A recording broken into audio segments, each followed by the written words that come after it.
with the OH Report here for another Football Friday night, and it's a beautiful one for the Danville Blue Devils, 8-0 on the season, number 3 in Division 7, taking on the Mount Gilead Indians on senior night, 2-5 on the season, but looking to get some redemption. I've got former University of Otterbein coach Payton Vanderkooi with me tonight, joining me on color commentary. We've got a great show for you. We've got the pregame show coming up next.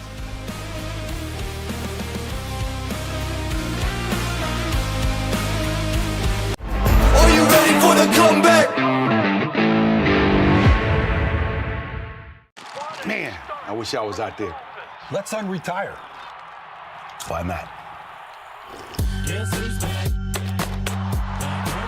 Hey, Grandpa! Grandpa? I still got it. Hey, I need that senior discount. I'm good right here, bro. Unretirement? Who'd be dumb enough to do that? Morrow County Hospital, along with Ohio Health, is the official sports medicine provider of Mount Gilead High School. Available 24/7 to care for your athlete, with same-day appointment options available. They keep your athletes healthy and in the game. Morrow County Hospital and Ohio Health are proud to partner with Mount Gilead High School to provide a healthier community, serving teams, parents, and all of Morrow County. Everybody struggles sometimes. When you need someone to talk to, Call 988 or text HelpLine to 898-211 to reach the Suicide and Crisis Hotline. When you reach out to 988, hope always answers.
With the OH Report here with the Ohio Means Jobs Morrow County pregame show. And as mentioned, I'm with University of Otterbein assistant coach Payton Vanderkooi. Payton, how are you doing, man? I'm doing great. It's excited to be back here. Obviously, I graduated from here back in 2013 and, took this fall off of coaching. I actually coached at Otterbein in the past at various high schools and different things like that. So I'm excited to bring some knowledge to the table and excited to see the old alma mater and the Danville Blue Devils go at it. So. Very much so. So, national anthem being played by Mount Gilead Marching Band.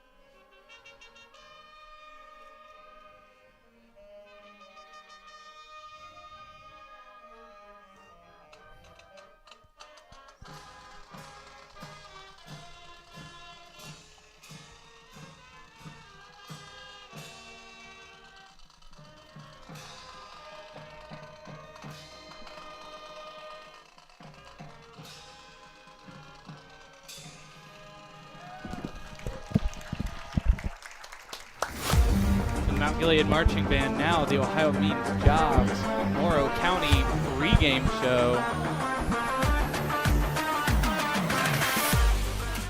Now, Payton, in your experience as the coach, and watching these games, what are you seeing in these teams that you're liking? Danville does a very, very good job getting their guys the ball. I mean, obviously we have Delaughder, we got Weckeser. They window dress a lot of things offensively, so it's hard to really stop them and stop them and the different things that they do. And look, watching Mount Gilead, I mean, they're young. Obviously, it's senior night tonight. Quarterback's young. Fricke, he's very, very athletic. I will say that, and I think he's going to be a very, very good football player. So I'm excited to see this matchup tonight. Style of offense are almost kind of similar. They like to run the ball a lot, so this is going to be fun. Absolutely, and a lot of seniors. But we want to take a look quickly at the team spotlight for Danville. So offensively, they're passing 68 for 108. That's a 63% completion rate at 895 yards, passing 13 passing touchdowns and only 3 INTs rushing. They've got 291 yards, 291 carries, 2,400 rushing yards, and 37 rushing touchdowns. Can you believe it? Yeah, it's definitely amazing. They don't turn the ball over. That's the main thing I see out of this one. So, we have Cole Delaughder as our spotlight over here. Obviously, 133 carries, over 1,000 rushing yards. This kid does it all. I mean, they line him up in different spots to get him the ball. Like I said, they do a very good job offensively getting him the ball. Obviously, you see here they're running power. If he gets ahead of steam, he will run you over. And he's also a great blocker on jet sweeps and different things like that. So I'm definitely excited to see him in person. Very athletic, 215, 6'2". That's a big kid running the ball, and kid definitely has a bright future.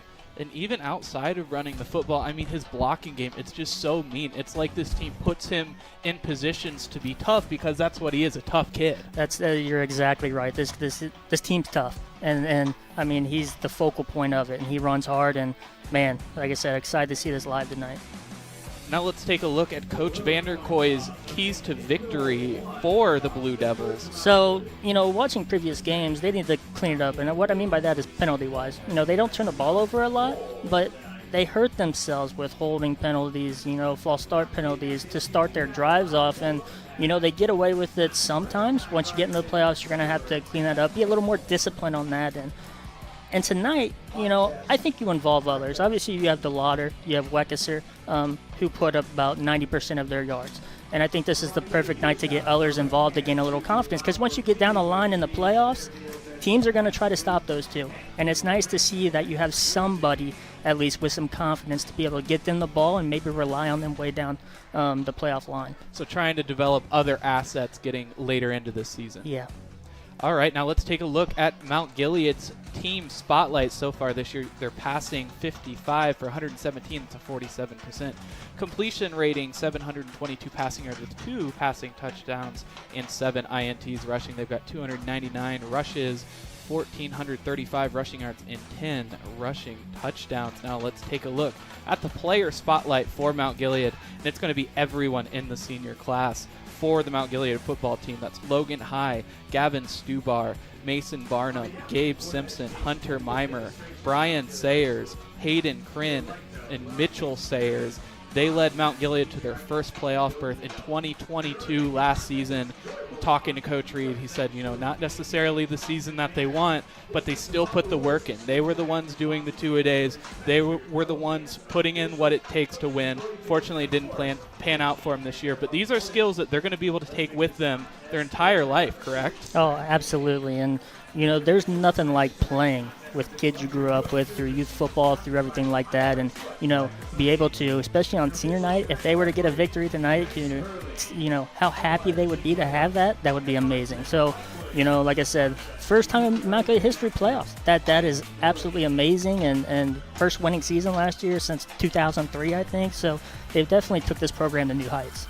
Definitely on a whole different level than what we're used to. Let's take a look at the keys to victory. What do you got, Coach Vanderkooi? Get creative tonight. You're going to have to throw the kitchen sink at Danville. Very, very good football team. So I expect some trick plays to be ran offensively, maybe a surprise onside kick, fake punt, go for it on 4th down when you're not supposed to, and then create chaos. So to beat this Danville team, you got to out-tough them, which is extremely hard to do. So if I'm Mount Gilead tonight, I'm playing extremely aggressive. I'm blitzing, trying to, make Danville throw the ball. So I'm trying to clog up the run game and do the best we can on that. So I'm playing aggressive. I'm taking shots. You got nothing to lose. And I think that's the way you can at least handle Danville. But like I said, it's a tough test. Definitely a tough test. And, I mean, that makes so many teams dangerous is just having nothing to lose. They can catch you by surprise. They can hit you in the face when you're not expecting it. Absolutely. And fighters say this all the time, actually. When a fighter has nothing less to lose, you don't know what's going to come at him. So, like I said, excited to see this matchup tonight. Very much so. And now J.T. Henderson, he won the camp competition at the Unstoppables Youth Sports. He's an 8th grader at Mount Gilead, will be leading on the Mount Gilead football team, and they are very proud to have him. Those seniors being announced, we'll say them one more time. Logan High, Gavin Stubar, Mason Barnum, Gabe Simpson, Hunter Mimer, Brian Sayers, Hayden Kryn, and Mitchell Sayers as they make their way onto the field, led by J.T. Henderson.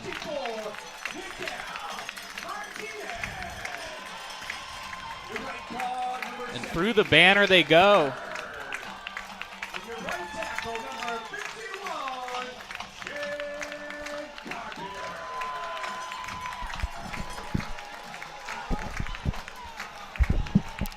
Tell you what, the atmosphere here is incredible tonight. You know, I pulled in. I saw people tailgating before. Obviously, haven't been back to this facility since, you know, it's been a handful of years. And it's nice what Mount Gilead's done with the facilities here. And uniforms look nice and all that fun stuff. So it's always good to see. I mean, it really is, you know, kind of the culture of Mount Gilead just changing. I mean, things are so much smaller even when we went there. And even, you know, sometimes it seemed like things were in a lull. But now it's been so renewed. Absolutely. You're correct on that one. Like I said, getting a new track here. Obviously, it was red when we were back in school. This natural grass they have here. I mean, look what they did. The painting on the center is just, I mean, it's amazing. And like I said, they've done a lot of different things. And it's changing the culture here at Mount Gilead. When you go to playoffs, you know, win some games, things will happen. So community starts talking. The community does start talking. And so we are getting close to opening kickoff.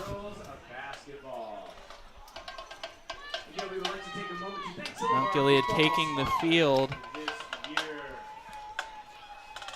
2-6 on the season. But as mentioned, to make up for all of that tonight, picking up a win against Danville. But it is mighty Danville. This is a tough, gritty Danville team. Very, very tough team. Very, very.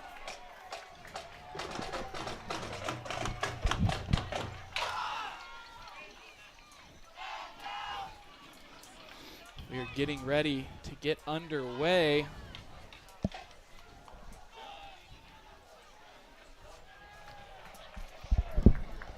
Carson Trainer and Logan High back to receive the kickoff. Walker Weckesser to kick us underway.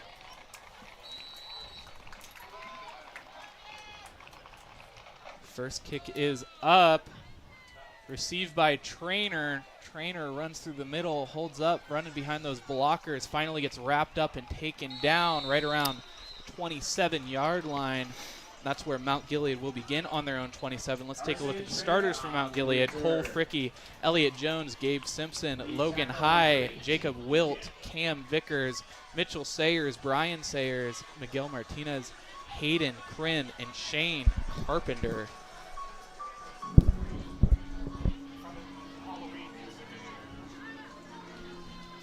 Getting a little bit of spooky vibes here. Some Halloween music.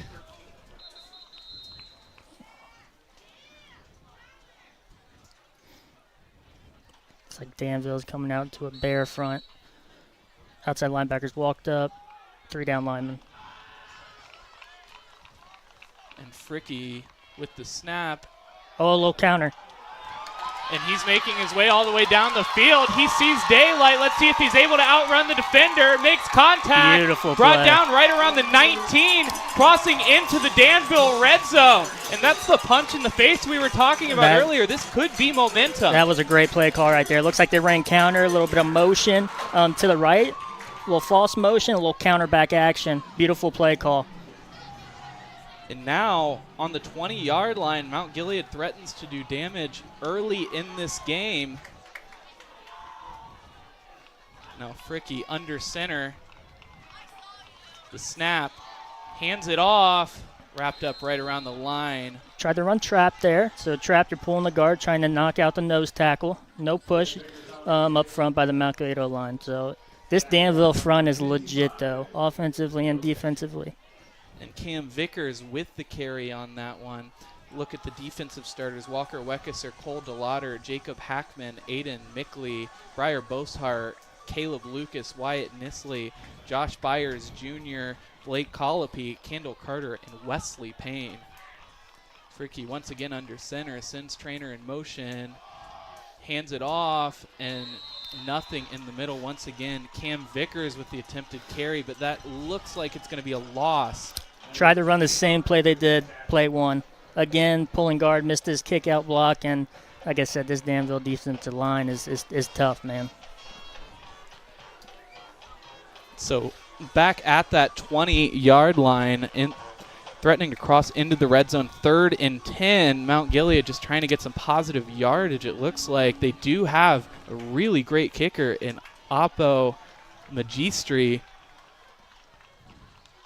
The snap out of the pistol, rolls right, Sprung looks for a out good. receiver, and Vickers just drops it, but that would have been near the first down marker. Instead, it's going to be 4th and 10. Yeah, so they went a little sprint out action here, a little switch concept actually, double curl routes, and hit number 18 in the hands. And you'd like to see him bring it in to try to get to that 4th and 1, 4th and 2. 4th and 10 here, we got the field goal unit out. And now the field goal unit, that's Hakope Magistri. The kick is up, and it is through a Amazing. Beautiful kick. 37-yarder. A 37-yarder. Great start by Mount Gilead to get points on the board. Great play, counter off the rip, and then, obviously you got to get points to end every drive against this Danville team, and a 37-yard field goal is just, that was amazing. And that immediate punch in the face, right? They say in fighting, we were talking about fighting earlier, but everyone has a plan until you get punched in the face, right? And maybe it's out the window now. It is, and definitely you got to be the aggressor. We talked about it, and starting off the rip that first play, Mount Gilead's offensive line was definitely the aggressor, and obviously you see the run here, and like I said, a great play call.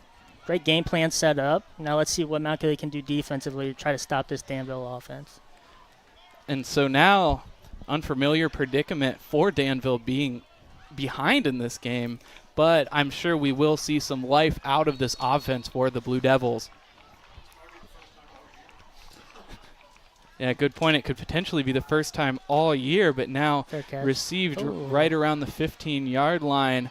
Pushing forward, breaks a tackle, and is wrapped up around the waist and brought down around the 31. That did look like a fair catch. I thought it was a fair catch. I saw the arm raise, a little fair catch action, so which that is the rule now. I think they get on the 25-yard line if they fair catch it. So 20 or 25, I think that's the high school rule. That's how the NFL is, I know that. Oh, interesting. So the offensive starters for the Blue Devils, Walker Weckesser, Cole Delaughder, Wesley Norris, Josh Byers Jr., Briar Boshart, Gavin Lepley, Kendall Carter, Greg Wilson, Blake Colopy, Wyatt Nisley, and Caleb Lucas. Now Weckesser with a man on his left hip, 2 wide receivers wide right, one to his left, looks out. Blitz is there, pressure, wrapped up, thrown right over the middle, but incomplete. Love it by Mount Gilead, man. Blitz. Try to get them to throw the football. Looks like they came out in the bear front again. 3 down linemen, 2 outside linebackers walked up. Almost got to him, gave him a little pressure, and now it's 2nd and 10. Josh Byers, the intended receiver there. Taking a look at the defensive starters, Brian Sayers, Shane Carpenter, Hayden Crin, Cam Vickers, Gabe Simpson, Mason Barnum, Carson Barnum, Logan Hyde, Jacob Wilt, Carson Trainer, and Cole Fricke. Now with 2 guys to his left and Delaughder behind him, Weckesser snaps it. A handoff to Delaughder, finds room in the middle, continues to fight, picks up extra yardage, pickup of about 9 on that one. Looks like they just ran a simple ISO play here. Put him back in the pistol, which means the running back's directly behind. That can throw off some consistency if they run right, run left. So that's a switch up the Danville has done. But nice little run here, get him a 3rd and short. 3rd and 1, we'll see how they decide to go forward with this, but likely, just going forward on the ground, they made great progress, wouldn't you think? Absolutely. 2 tight ends set here. I'm looking for probably a power. Man in motion in front of the quarterback, hands it off to Delaughder. Instead, Delaughder crosses the 1st down line and more, taken down around the 45. Getting a look at some of our comments from the fan zone. You can comment on Facebook and YouTube. We have a total of 5 or more, I believe, games going on tonight on the broadcast on the YouTube. 6 total live broadcasts tonight. Yes, and this on the main channel is the one you want to watch here. Danville taking on Mount Gilead. Mount Gilead at home. Weckesser puts a man in motion, hands it off. Nate Stevens with the carry. Crosses the 50-yard line, tackled, brought down around the 44. So into Mount Gilead territory for the first time tonight, the Danville Blue Devils. Great play call there. Obviously, you saw them use jet motion to play before. They ran counter backside away. Now let's hand the jet sweep. Unpredictable. Great play call. You'd like to see the outside linebacker there. Try to keep the outside contained to keep the jet sweep in, but outflanked them to the edge. Now Weckesser with the wide receiver on either side of him and Delaughder on his left hip. Snaps, looks to pass, finds number 7 who is taken down for a decent-sized pickup after the 1st down. Yeah, so they ran a little quick game action here. We call it a little Florida concept, a little go on the outside, a little 5-yard out on the inside. Nice, easy completion for Wekesser. That was Caleb Lucas, the tight end on that one, wearing number 7. Sometimes wears the number 81, but with the completion pickup of about 6. 2nd and 4. 2x2, a little duo formation here. Again, a man in motion. The snap from Wekesser looks to his right to pass, and just over the top. Looks like they try to run a little bounce concept there, a little drop back. This is 3 times they've passed it. So maybe this is them getting creative on their own and where they're trying to get other people involved other than Delaughder and try to get a passing game going a little bit. And some of these guys, you know, they aren't necessarily in the starting lineup. Guys that we've seen like Nate Stevens playing early in this game, picking up carries, especially on some of these reverses. You know, interesting looks from the Blue Devils. Absolutely. Twins formation here, 3rd and 4. I expect them to go back to power or counter here. And Wekesser, the snap, fakes the handoff, passes it to number 34 with the reception. Saw daylight, just got wrapped up and brought down. So actually that was an RPO. So it's a numbers game. They were running power as their run. The outside linebacker came into the field, which makes you throw the bubble. So it's a numbers game, and that's hard to stop a team that runs the ball so well because if they don't have numbers on the inside, they're just going to toss it out for a bubble like you saw there and move the chains. And does that say something about the level of trust that they have in Wekesser to be able to make those decisions on the fly? It is. He's got to be a smart quarterback and be able to read those numbers. And rolls out, evades pressure, finds Briar Bossart on the sideline, catch completed around the 19-yard line. He steps out, so the Blue Devils in the red zone. Little drop back pass here, a little switch action. It looks like got curl concepts ideally. Comebacks on the outside. Nice completion. 4th drop back this drive. That's surprising to see. I was not expecting that to start off, but again, trying to get other people involved. I like it. Now 2nd and 1, ball on Mount Gilead 20-yard line. Puts Caleb Lucas in motion. Now number 20, Nate Stevens in motion. Looks to pass, finds Nate Stevens. Nate Stevens cuts back inside, looking towards that sideline, stumbles and falls down right around the 8 inside the 10-yard line. Picks up the 1st down, Nate Stevens. Great flood concept there. Bring a guy in motion, a little bubble action. Nice window dressing there. He's got the over route. You have a 10-yard out and a go route off this flood concept. You're just flooding the zones, and you're reading high to low, so that would have been his 3rd read. The over route is his 4th read, so a nice little play there on the bubble. Now 1st and 10, 1st and goal now. Ball on the 8-yard line. Wekesser with 3 wide receivers wide to his left, 1 to his right. A man on his left hip. The snap. Fakes a handoff. Cuts inside. Pass to Stevens. Stevens tries to fight through. Down to 1. Looks like, yeah, he will be brought down just short. Slip screen. Just a nice, easy slip screen out there off the run action. A little play action. Let's get him involved. Hit the slip screen there. Good block on the outside by number 33 out there and at the 1-yard line. With that momentum, I thought he was going into the end zone there, but they did a good job of just keeping him in front. Tell you what, that kid, two plays in a row, runs hard. Again, getting the other guys involved. You like to see it, you know, especially this towards the end of the year and about to get into the playoffs.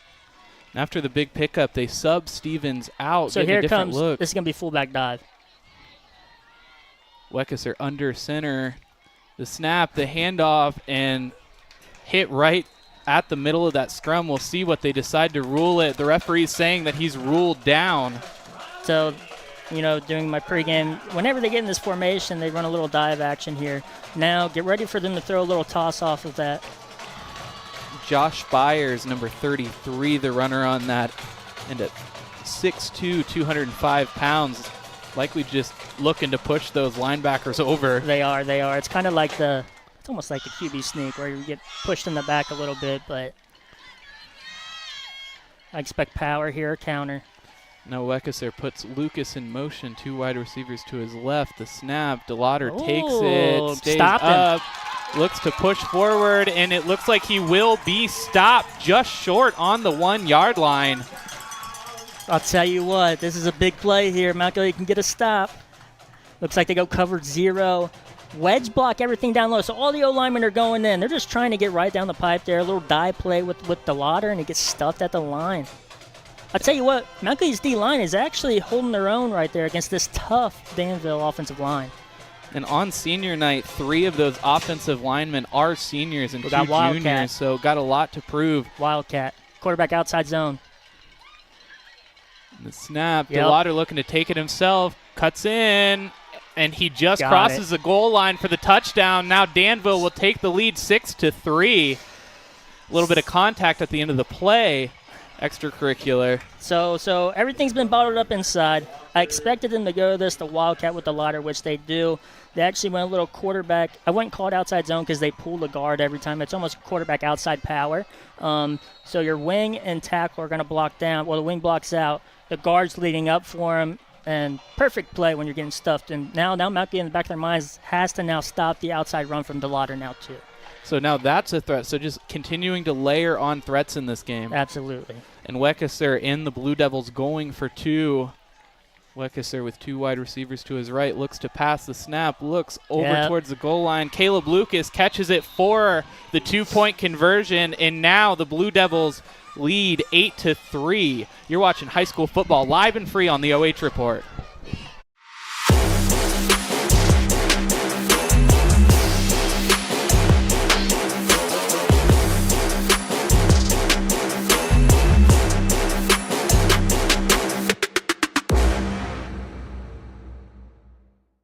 Everybody struggles sometimes.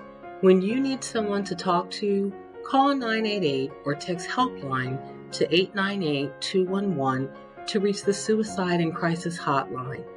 When you reach out to 988, hope always answers.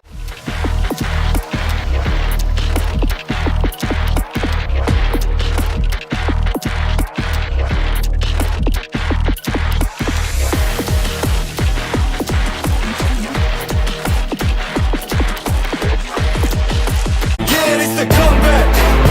Are you ready for the comeback? Bryce Coder, Payton Vanderkooi with the OH Report. We just witnessed a touchdown from the Blue Devils to give them the lead. Another look at that. Yeah, so if we go back to this, they completed this pass earlier in the drive. A little Florida concept. You got a go route by the outside guy, nice little simple out route. He out-leveraged the safety there. Onside kick. An onside kick. Danville thinks that they have it. Referee's running in, looking to make a ruling. I think Danville got it. And Danville recovers the onside kick. Look at this. They did this against Northmore a few weeks back. Same concept here. Oh, Mount Gilead's guy, front line guy, almost had it.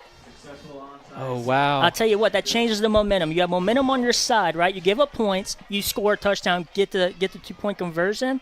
Why not come out with an onside kick? The momentum has completely changed in the Danville's favor now. And it was a different look and really a different feel in this stadium the first 5-6 minutes of this game with Mount Gilead driving down the field and eventually getting that field goal. But now it feels like a totally different football game. It is. Let's see if Mount Gilead's defense can. Weckeser back to pass, throws it over the middle, off his fingertips and dropped. Would have been a decent pickup. Wyatt. Tell you what, a little slip screen here. Down the middle. I'll tell you what, they're trying to get everybody involved here on Danville, and I'm actually liking it, And yeah, Jace Craner, that's a freshman they just had receiving that pass. So really looking to give these guys opportunities later on in the season. Absolutely. Little tray formation here, tray off formation. Little motion. Puts Lucas in motion, the snap, hands it off to Delaughder. Running once again, nice wrapped play. up and brought down. Brian Sayers, one of the tacklers on that one. Yeah, so they run a little power here, 2 pulls here. Good fill by number 18 there. That's what you like to see. You read your pullers as a linebacker. You fill the hole, you be aggressive. Really doing a good job of blowing that play up. Now 3rd and 10. The ball on the 50-yard line. Let's see if they go back to that flood concept. We got a little empty here. It's Delaughder back at court and the Wildcat. Okay.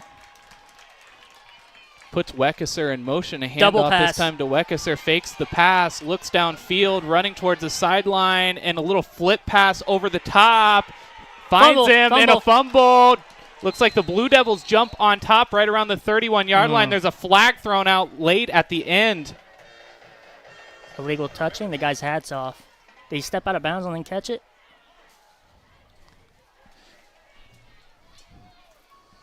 See if we can take another look as It's a they little put jet sweep here. Weckesser. They actually run the flood action again. Good pump fake there. Nice heads-up play to get rid of the ball. Usually when the ref has his head off, that means the receiver stepped out of bounds, and he can't come in and be the first person to touch it. Now the Blue Devils moving back looks like quite a bit. So we have illegal touching, I would assume. Number 7 on the offense. Stepped out of bounds and came back in. So it's Caleb Lucas. 5-yard penalty. Replay the down. See if we can get another look here. Good job by Weckesser just staying patient and trying to find something. Okay, so they call it on number 7. I don't know. That's unless he stepped out of bounds and jumped on the ball, but tough to see over there.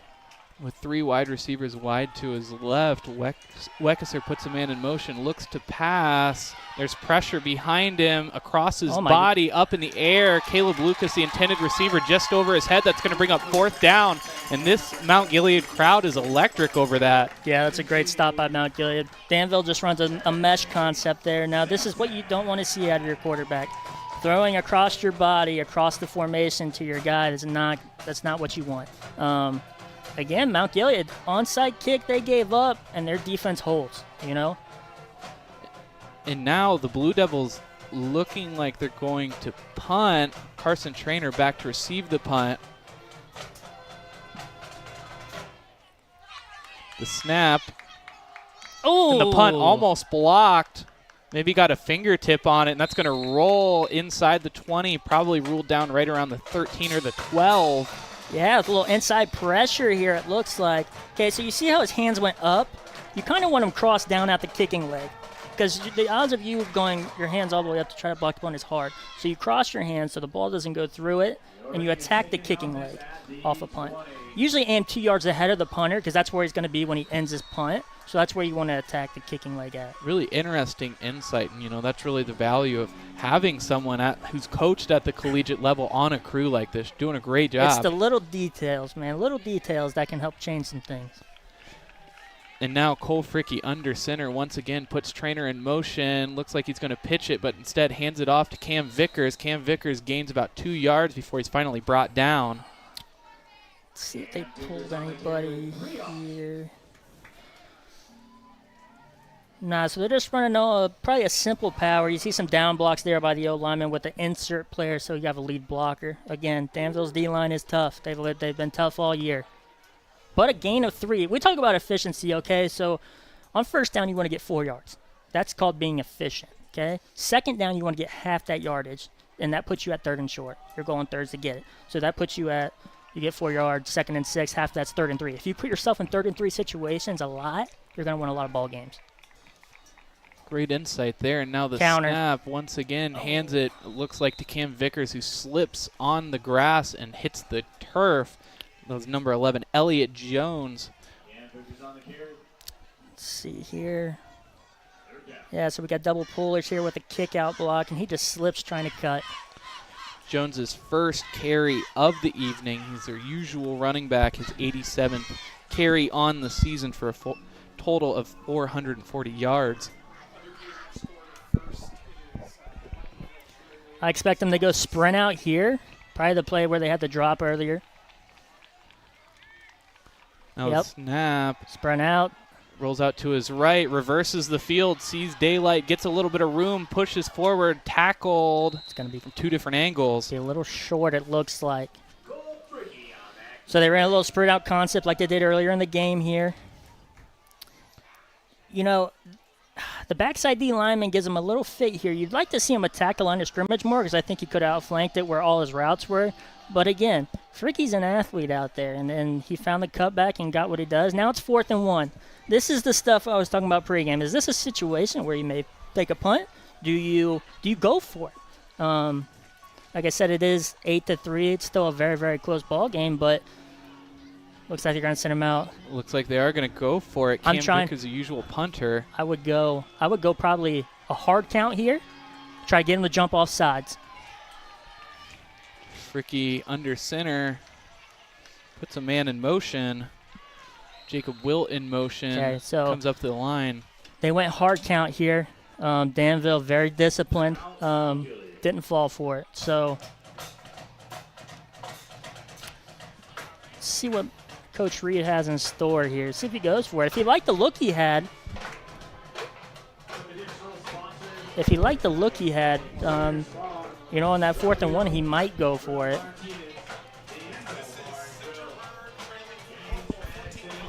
And around the KMAC, Northmore is leading Centerburg 14-0 in the first quarter. East Knox leading Loudonville 7-0 in the first quarter. Highland leading Clear Fork 14-0. Just some of the scores that are available on the OH Report Network tonight. Keep you updated with those back from the timeout. And Vickers in looking like a punter on this play. Back the man off center. Oh, a low, long snap. Good punt able to get off. Spiral. Over his head and will continue to roll inside the 10 now. Great punt. With the bad snap, too. That's hard to do as a punter, to be able to get off a punt like that. Nice little friendly roll. Coverage team gets down there. Make Danville drive the field. All the way from their own 29-yard line there. What a boot. And so the Blue Devils will begin on their own 10-yard line after scoring the touchdown and then recovering their own onside kick. They got stopped. 47 seconds left in the first quarter. Oh. Got the Delaughder back in the nope. Weckesser's back at quarterback. Delaughder in the slot. Alone in the backfield, 2 wide receivers to his left, puts a man in motion, hands it off to number 34, breaks down the sideline, across the first down line, and more, a pickup of about 14. Yeah, so they went a little jet sweep action there. Delaughder with a great block on the slide, along with the outside receiver out there. You love to see guys block like that on the outside. Briar Boshart with the big pickup. 3 rushing touchdowns so far this season.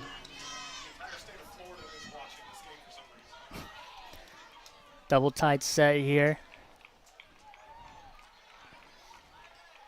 Drop back pass. And a deep ball connects, looking down the sideline, makes contact one-on-one with the safety. Likely would have been all the way down the field without that tackle. So we have somewhat of a smash concept here. The outside receivers here go a little deeper on their out routes to 10 yards, but they occupy the corner so that the corner route can get open from the inside, and they play against the safety. We do have a flag, though, back here. We'll see what that's about in the backfield towards the Blue Devils. Unsportsmanlike conduct. Number 55 on the offense. Unsportsmanlike conduct will back the Blue Devils up after the big pickup nearly erases the run. You know, we talked about this pregame, the penalties hurting Danville, and, you know, it's one of those instances right here. You have a big play, you know, have a good drive, you get a first down on the first play, you get a long game there, and then penalties bring you back. And you just can't hurt yourselves, and Danville does that, you know, more times than not, and then you got to get that cleaned up once you get to the playoffs, because teams will start to take advantage of that. So great play call, but you got to be smarter. That was Ashton Spalding on the reception. He's a sophomore, 6'1", 180 pounds, the tight end. So they're going to mark it out from the end of the play, it looks like. The penalty is 15 yards from the end of the run. Okay. First down. So it's first down again. They ideally gained 10 yards there. It was a 25-yard gain. And so now the Blue Devils on their own 30-yard line, so a decent pickup, but the penalty backs them up 15 yards. We'll see how they respond to this. Looks like a stoppage play here. Look at some of the comments. Ivy Jones saying, "Nice stop, Indians," likely referring to the stop on the most recent Danville drive. Jeremy Geiger saying, "Go Blue Devils." L. Old saying, "Come on, Indians," watching from Hudson, Florida. Leave your comment. Use hashtag FanZone. You can leave comments on Facebook or YouTube. Yeah, you're seeing Danville drop back pass good amount this first quarter, and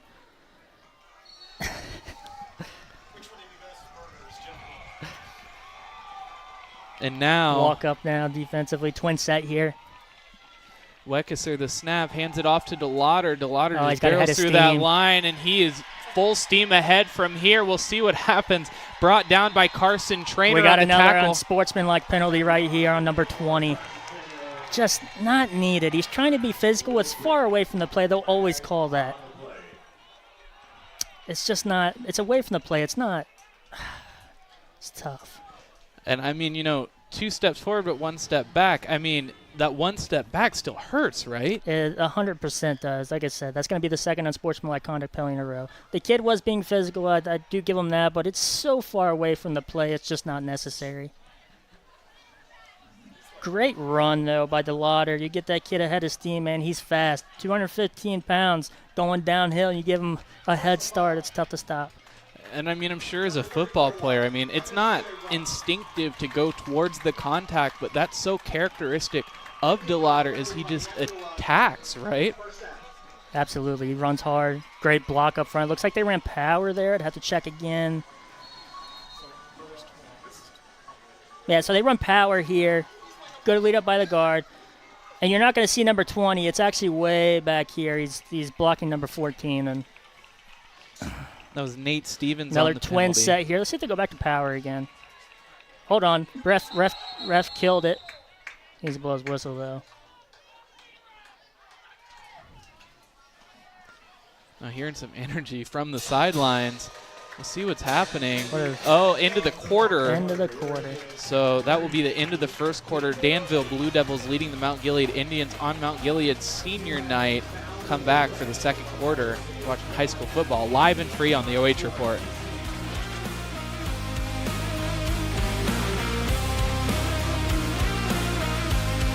Are you ready for the comeback?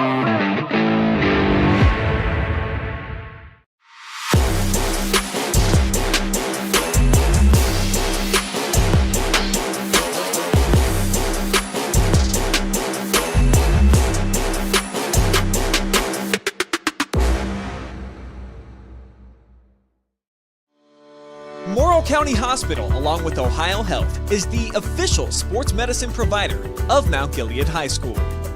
Available 24/7 to care for your athlete, with same-day appointment options available. They keep your athletes healthy and in the game. Morrow County Hospital and Ohio Health are proud to partner with Mount Gilead High School to provide a healthier community, serving teams, parents, and all of Morrow County. Everybody struggles sometimes. When you need someone to talk to, call 988 or text HelpLine to 898-211 to reach the Suicide and Crisis Hotline. When you reach out to 988, hope always answers. Bryce Coder, Payton Vanderkooi with the OH Report. A deep ball. Cole Delaughder with the reception. Yeah, so we have a penalty again. Another penalty. So what happened here is a fake jet sweep. You got 4 verticals concept going deep. Steps up in the pocket, makes a great throw, and Delaughder makes a play. And so athletic. I mean, we talk about the power, but the agility we're seeing from Delaughder now. We had a hold there, though. Oh, and Danville shot themselves in the foot again. Clean it up, one of your keys to victory. I mean, they're having trouble with that tonight. They are, and like I said, I've watched games recently, and it's the same thing. You'd like to see that cleaned up a little bit more. Hopefully they can get it cleaned up here soon because it's negating their big plays. And, I mean, maybe you can get away with it against teams, against like Cardington or Mount Gilead. But, I mean, once you get later on in that run, they're going to pick apart everything they can. Even in this game right now, though, you can't make those mistakes. It's an 8-3 ball game. It's anybody's ball game. And now Boshart in motion. Wekesser looks to roll out. Still looking to pass. Pressure coming in. Throw over the middle. Tipped ball. Looks like it's a reception. No catch. Okay, so they went back to this flood concept again, a little sprint out action. Do a good job containing the edge. They have a post over the top that takes the safety out. Out route was good. Corner jumped off on the out route, and they covered the flat route. Everything was covered up there. Mount Gilead's DB is doing a very, very good job now against the pass. You'd like to see him attack the line of scrimmage, though. If there's nothing there on sprint out, you want to attack the line of scrimmage and run, because that's a dangerous throw he just made again. That's the second time we've seen him throw across his body and almost intercepted. 2nd and long here. Late sub. Caleb Lucas coming onto the field. Little twins here. Lucas in motion. Okay, FIB field and boundary here. Blitz coming. Great play call. Weckeser following Delaughder, taken down right around the 44. So it looks like they just run a little quarterback outside zone down here to the boundary right here.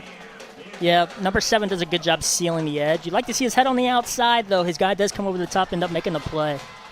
So that's going to bring up 3rd and 15. This Mount Gilead crowd feeling rowdy, only behind by 5. The energy is definitely electric here. I will say that. It's a big play here. 3rd and 14. Keep everything in front of you. Keep the quarterback contained. Watch him scrambling out of the pocket. A little empty set. We got Delaughder down here. We only got one guy down here. Looks like cover 3. And Delaughder, I believe, 8 for 11 passing this year. Weckeser, though, looks to pass. Reels out to his left. Incomplete. Caleb Lucas, the intended receiver, but just out of his reach. It's going to bring up 4th and 15. The punt unit coming on. Yeah, so they ran this play earlier on the unsportsmanlike that they completed. So the outside guy runs a 10-yard out. You had Delaughder here running a corner route. He decides to take the out route. That's a tough throw. The outside backer was underneath it. He kind of put it in the spot where it needed to be. It's a tough catch, but where his guy could only get it. But here we go, a stop here by Mount Gilead again. And, we saw what Danville's capable of doing. They put up 50 in the first half against Cardington. I mean, this has to be a bit frustrating, you would think. And, they're doing things uncharacteristic right now, right? We talked about...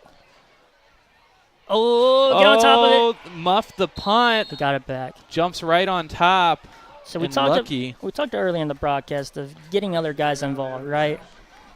Do eventually they go back to what their bread and butter is, right? I mean, how many times have we seen Delaughder actually carry the ball tonight? They've been passing a lot.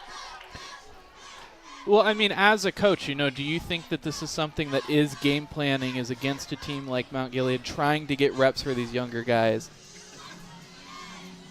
It is, but you can't do it against winning, right? You got it. I mean, we're in a ball game right now. It's start of the 2nd quarter, and you like to see other people involved, but you got to do what you got to do to win the ball game, and I expect more carries from Delaughder coming out. Fricke, a flip out.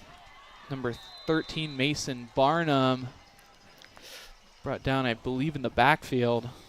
Slow to get up, but does get up on his own 2 feet. Yeah, a little counter here. Didn't get much of a kick out by the guard there, number 70 on the counters. When I say counter, usually you got a wing and a guard pulling backside away. And sometimes it can be guard tackle. You don't see that a lot anymore. A lot of it's the wing coming over, doing the initial kick out of the end, and the guard's pulling up for the next backer. Power, you see usually one puller. You might have an insert play side over there. Now Fricke with 2 guys behind him and a wide receiver wide to his right. Trap. Handoff inside. Just immediately blown up and shut down. Yeah, so it looks like they run trap there. So you leave the nose unblocked, and the guard tries to kick out the nose right there. If you don't get a kick out, though, it's tough. And they didn't. Danville got a good push right there. You don't see from both these teams? A lot of these teams don't run zone concepts running-wise. Inside zone, outside zone. A lot of them are gap schemes. So when I say gap schemes, you got your powers, counters, a lot of pulling action, a lot of down blocks to be able to move some bodies. So, like I said, they're more physical. Zone has a little elusive side to it. I mean, it's not too much, but you don't get as much of a push than you do running gap schemes. Gotcha. 3rd and long here. And now man in motion. Pass. Looks to pass Fricke the first time tonight. Finds number 18, I believe, Cam Vickers.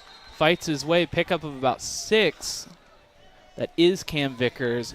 A good catch and a good job of just staying with it through the contact. He did, and this is a good throw by Fricke here. He got edge pressure off the edge, and they got it sealed, but he had a linebacker scrape over the top in his face, and he ended up, I'm going to say that was the over route that he hit. Looked like they ran a sprint out smash concept off play action there. And he got some yardage, positive yardage. You'd like to see it. I mean, obviously it's 4th and short still. But a good completion with pressure in your face. And now Mount Gilead going into that punt formation on 4th and 2 on their own 26-yard line. Looks like Boshart. Yes, Briar Boshart back to receive. It's a high punt. Oh, Danville's going to get great field position. Drops out of bounds on the Mount Gilead bench right around the 46-yard line. Another look at that, just high in the air. Yeah. You know, had a great punt. The punt before where it went about 50 yards, and then we end up with a high skyer there. It happens, though. Now you'd like to see the Mount Gilead defense hold strong again like they've been doing. Let's see what Danville comes out here. I expect him to give the ball to Delaughder, let him do his thing, and see if Mount Gilead can stop him. No, the ball spotted on the 41-yard line in Mount Gilead territory. Little twin set here, so you got 2 receivers up to the tight. You got tight end and a wing right here. See if they run power. Blitzer to the power side. Snap, just blown up. Delaughder trying to fight his way forward, but no room. Cam Vickers with the huge stop in the backfield. I mean, that was dialed up by the defense coordinator there. He blitzed right into the power. It was perfect. And this is what we talked about, caused disruption in this gap scheme game. He blew up the pooler, ended up making a play. Already in week 9, Cam Vickers crossing 90 tackles on the season. Wow. That's his 19th tackle for a loss.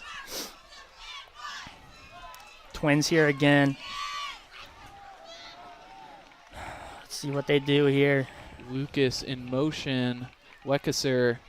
Looks like another blitzer coming. We got counter. Fakes the handoff. Weckesser takes it himself, crosses the line of scrimmage, now fighting towards the first down line. Going to be just short, but a huge pickup. Or towards the original line of scrimmage. They run Q counter here, and you do this like when you saw last play. You're going to fake it to Delaughder. You got two pulling guards backside, well, the guard and wing backside. So if they're overplaying Delaughder on that power, Weckesser is just going to keep it on Q counter and go backside. So that's what you saw there. So kind of diversifying their assets a little bit, keeping themselves unpredictable. Once you get so focused on Delaughder trying to get the ball, and that's what they did to blow up that power play right there, you're going to see more Q counters backside off of it. Or like jet sweep, they'll get flow motion over, you run it backside, different things like that. 3rd and long here. Expect a drop back pass here. Yep. Boshart fakes the handoff, passes towards the screen. Delaughder picks it, continuing to fight, slanting through the middle. He's off. Has so much room, and he's going to score a touchdown. A huge pickup. Great play call. Just a simple screen to the field side over there. You know, with as aggressive as Mount Gilead has been, you can catch him off guard with the screen pass, and that looks like what they just did right there. And Delaughder obviously giving him the ball in space. He cut all the way back here. You see jet motion, work everybody to the left. And, I mean, look at these cuts. His vision is great. Got all the way to the outside and scored. But they set it up. They went jet motion away from it because they want to get the flow. The safeties rolled over to the jet side to help slip that screen pass over. Great play call by the offense coordinator from Danville. And perhaps the momentum that the Blue Devils need to really start pulling away with this one. They're currently leading 14-3 over Mount Gilead, but Mount Gilead took an early lead 3-0 over this one. I believe probably one of the first times that Danville has led or trailed this season. Weckesser tries to take it himself, scrambles out to his left, and crosses virtually untouched for the 2-point conversion. So Danville takes the lead 16-3 over Mount Gilead. Over here in Mount Gilead, you're watching high school football live and free on the OH Report. What a play by Weckesser.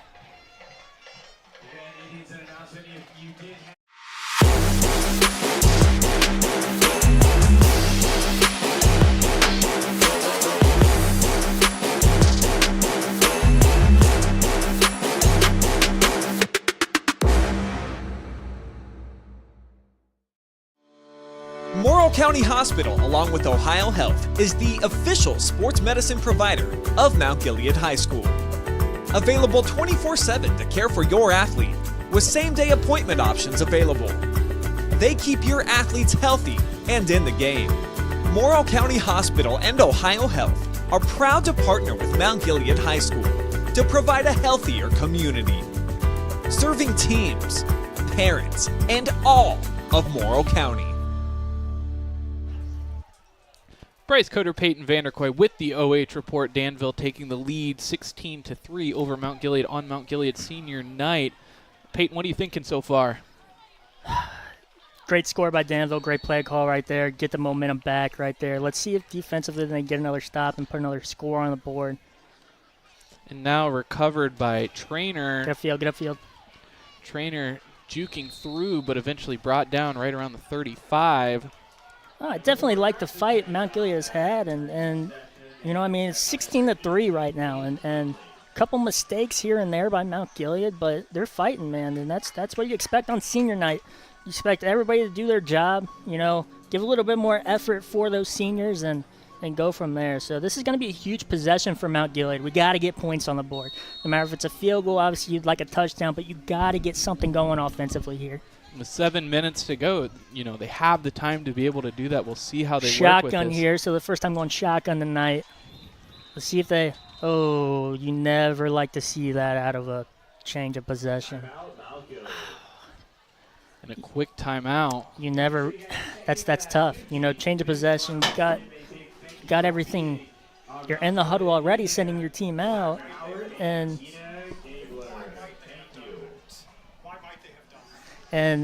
you know, I think timeout-wise, maybe they didn't have the right personnel in. Maybe they had too many people in. I don't know, but it's something you don't like to see, you know, wasting a timeout like that. I'm going to say they were lined up incorrectly. I think that's the only reason.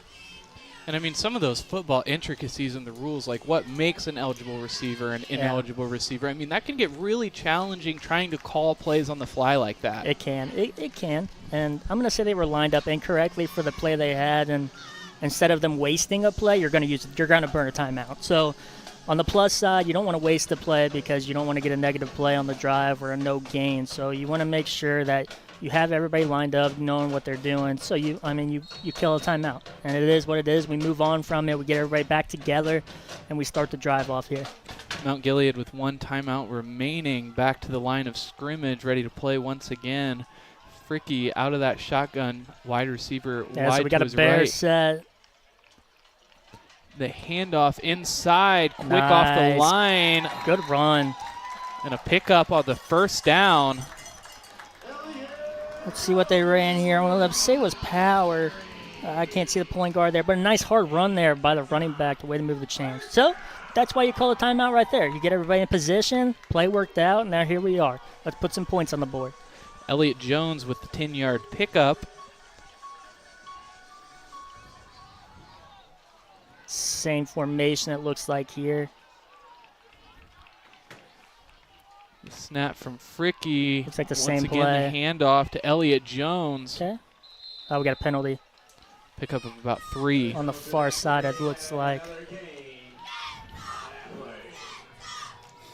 Right around that line of scrimmage. Looked like they ran the same play, a 3-yard gain. We'll see what the penalty is here.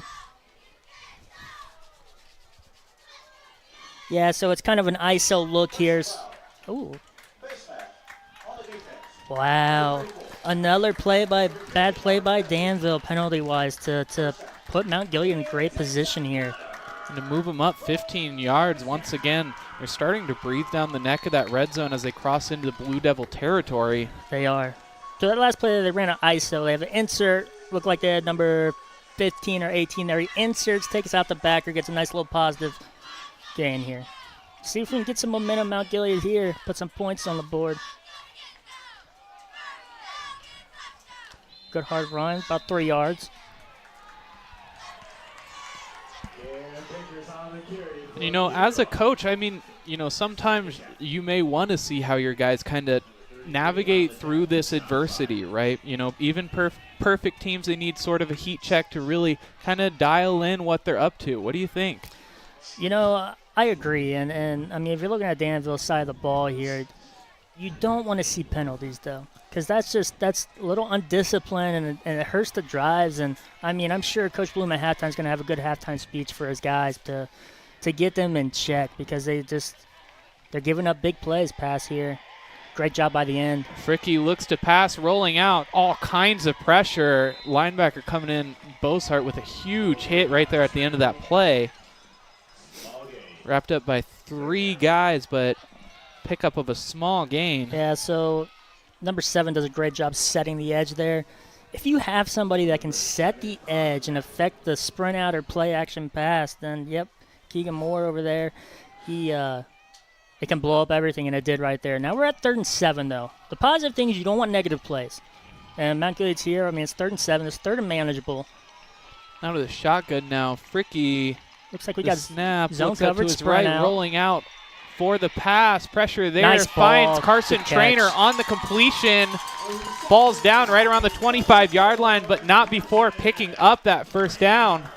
And so they ran a sprint out concept here. It's actually another kind of a flood concept. They're flooding the zones. So we actually found the second level guy that actually sat in the zone. Carson Trainer right there, smart. Sat in between the zone defenders. Fricke puts a good ball on him. We moved the chains.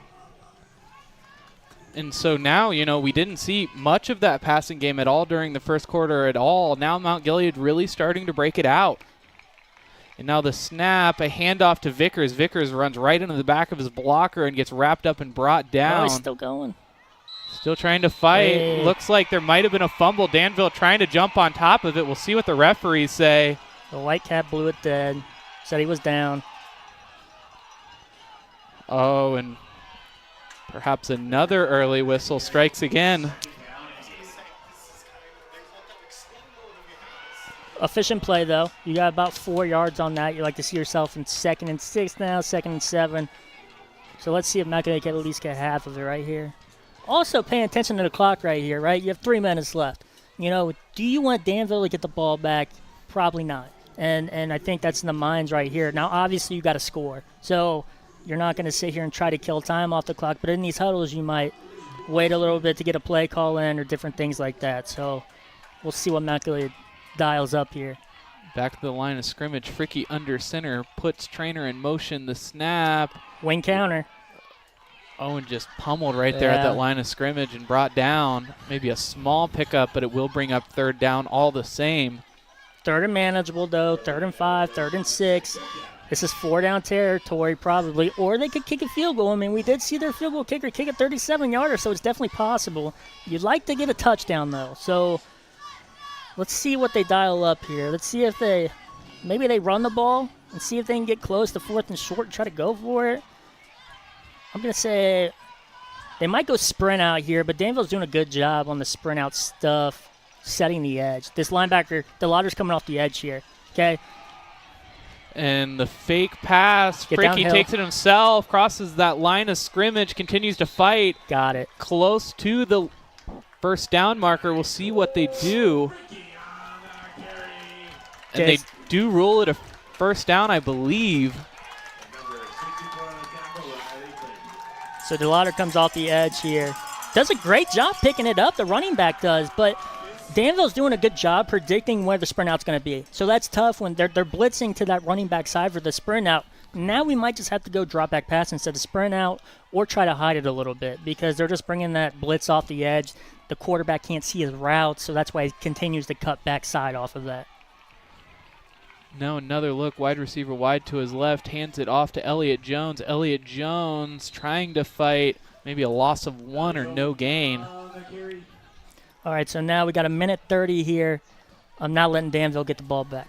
You know, we're going to go in a half. We're going to get points on the board. Obviously, you'd love a touchdown. A touchdown would be huge here, but we got to get some sort of points on the board without letting Danville get the ball back this half. Now Fricke this time out of the shotgun. Wide receiver wide to his left, 3 on his right-hand side. Elliott Jones on his left hip. Punch to the boundary. The sprint snap, out left. Rolls out, looks to his left, trying to find a receiver. Flag on the play. A deep throw towards the end zone is incomplete. Might get a hold here on the offense. So it looked like they just tried to run the single receiver side over there, sprint out, which is a little different. And he just tried to give his guy a shot up there. But it looks like this is going to come back regardless. Now here's the thing. You don't negative plays. We talked about it. We talked about Danville. Now we have Mount Gilead here with a negative play. And now we're sitting here going to be second and almost 17 about. And that's just not where you want to put yourself in that position.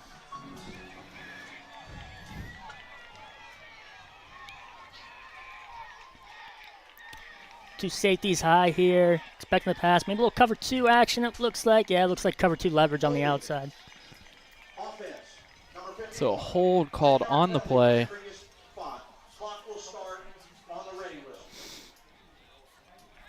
So it looks like we got a little cover 2 up there to the top. Maybe a cover 6 action. Cover 2, though. Corner's outside leverage, so he's going to have the flats. He's going to funnel everything inside. Let's see if it stays like that. Yep. Rolling out to his right, looking for a pass. So many guys around him. Looks like a one-handed catch from number 15 on Mount Gilead. That's Gabe Simpson. That's a good catch here. Here you go, a little sprint out. You got Delaughder coming on the edge. Running back does a decent job picking him up. Nice little box out there. Nice little catch. Get positive. Now you're at 3rd and 12 here. We got 41 seconds left. And, you know, every single one of these plays as Mount Gilead, you know, looks to pass, he's getting that pressure there. Is that something you're necessarily worried about in play calling? Or are you happy with the positive yardage they're getting? I'm worried about the edge pressure. They didn't blitz here.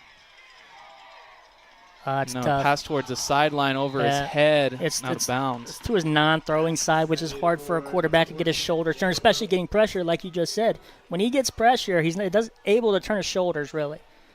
So he does a smart job just throwing the ball away, though. You don't want to turn the ball over in this scenario. But pressure, I'm worried about the edge pressure on sprint outs because it's getting in the face of Fricke, and I don't think Fricke's that tall of a guy to see over that outside pressure. What I'd like to see is a little 2x2 sets by Mount Gilead. Even it up so you're less predictable which way you're sprinting out. And Magistri with the kick. Almost blocked. It will go in. Another deep kick from Mount Gilead. With 31 seconds left, Mount Gilead has 6 points now, but trailing Danville 16-6. And that's what you like to see. You like to see points on the board. Obviously, you wanted a touchdown. It is what it is. We'll take the 3 points. We got 30 seconds left till halftime. Great momentum, all right? We also talk about this, too. The middle 8. So if you win, okay, the last 4 minutes of the first half and the first 4 minutes of the second half, you win like 80% of the games. So that's one big thing as coaches. You want to win the middle 8.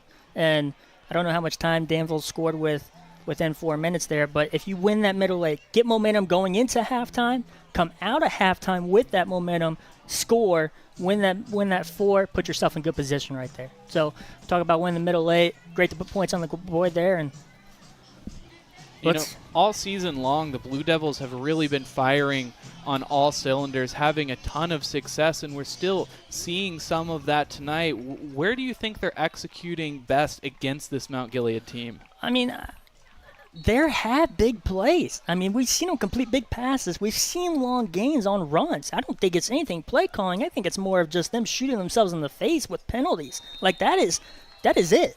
Their play calling is there. I mean, we've seen gain after gain, long gain, and then we have a holding penalty. We have unsportsmanlike conduct. It's those things that need to be fixed because those kill drives. I mean, it kills drives, penalties do. You cannot have negative plays, and I think that's the biggest thing that Danville needs to fix is just the penalty problem. Play calling, I like it. You know, they're trying to stuff Delaughder, Mount Gilead. They're blitzing into it. Nice screen pass to him, but they're completing passes to people. It's just they end with a penalty, and it's an unsportsmanlike penalty. It's not like a simple 5-yard penalty. These are big penalties that are negating those drives. So I think if Danville gets that figured out, I think they're going to be fine the second half. So let's see if they do it. But, again, that was my emphasis to start the game off is we can't have those penalties. Let's see if Danville tries to score here. So we got a little empty set. You know, we've seen it. We've seen – I'll wait till after this play to adjust this, though. Weckesser brings Delaughder back to his right. 3 wide receivers wide to his right, 1 to his left. The snap looks to pass. Screen. Finds Delaughder short. Okay, let's rally. Delaughder continuing to fight forward. We saw this earlier. Crosses that first down marker. Gets perhaps a bit more. Timeout. Good screen pass there to start off the drive. You kind of just see what you can get, right? And we talk about these penalties, and we talk about getting other guys involved. And you know, there can be some things here and there, getting those new guys involved that increase the chance of penalties, but I don't think it's the new guys actually getting those penalties. I think it's more of your veteran guys that, you know, are smarter than that are getting these penalties. So, you know, getting these new guys involved is great, and we've seen some guys, I mean, number 20, I forget what his name is off the top of my head, but we've seen him have some good catches. We've seen number 16 have a couple good catches. Like, it's they're getting the balls to the new guys, and it's working out, but we got to calm down on the penalty-wise. Now, screen pass there, I like it to start off the drive. You get positive yards, like 10 yards, okay, let's move on, we're going to score. You see a draw sometimes, too, with this much time on the clock. How much timeouts does Danville have?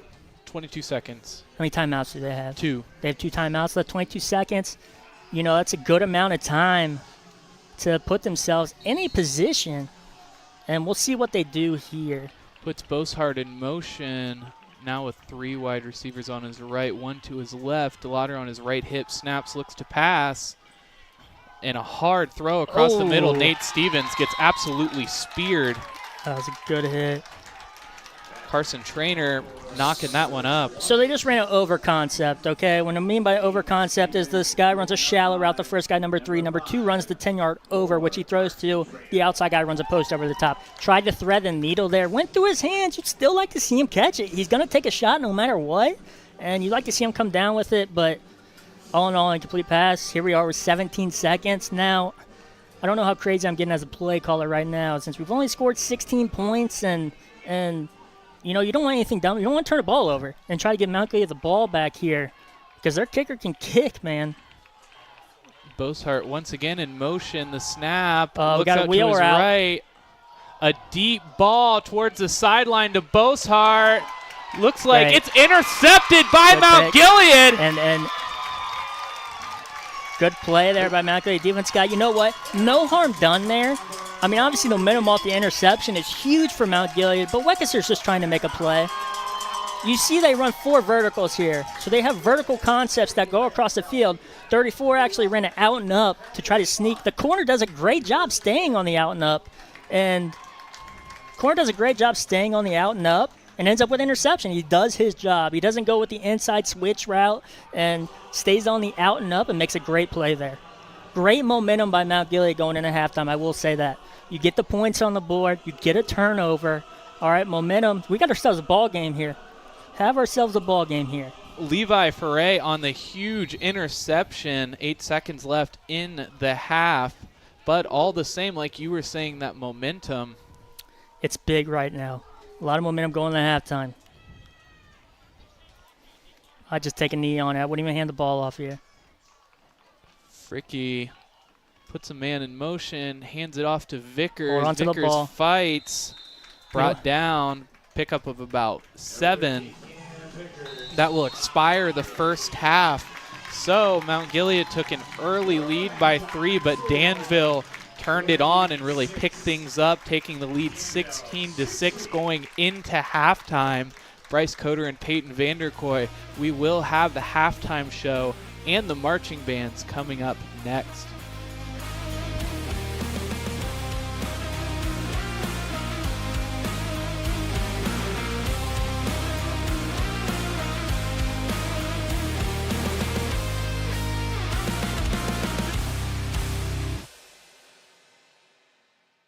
Are you ready for the comeback?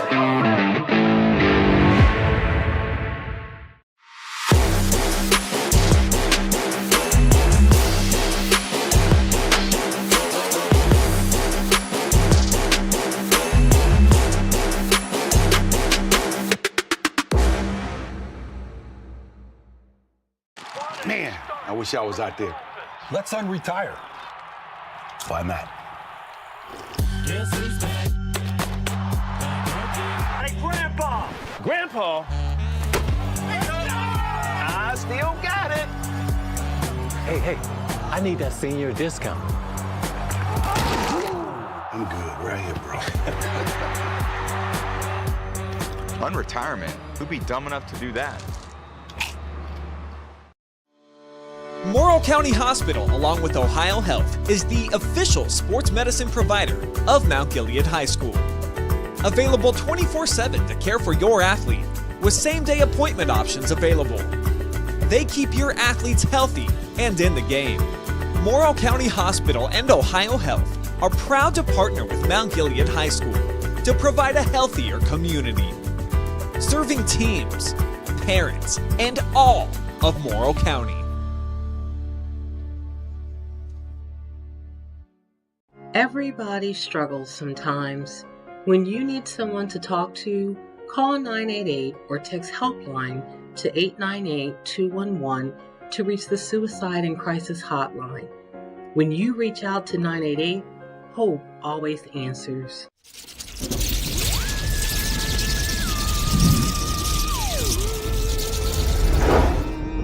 Happy Halloween!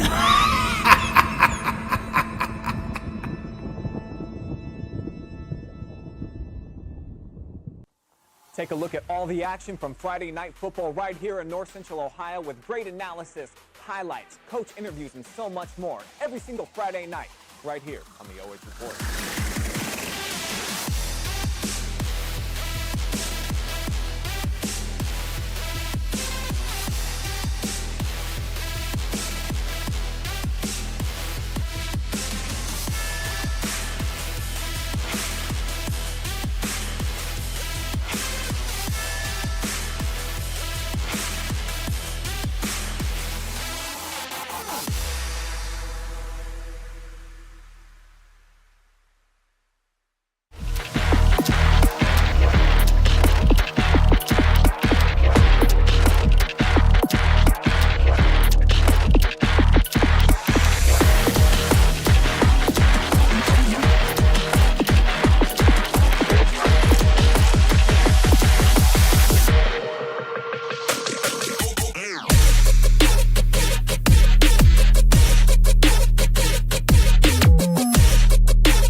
darkness falls across the land.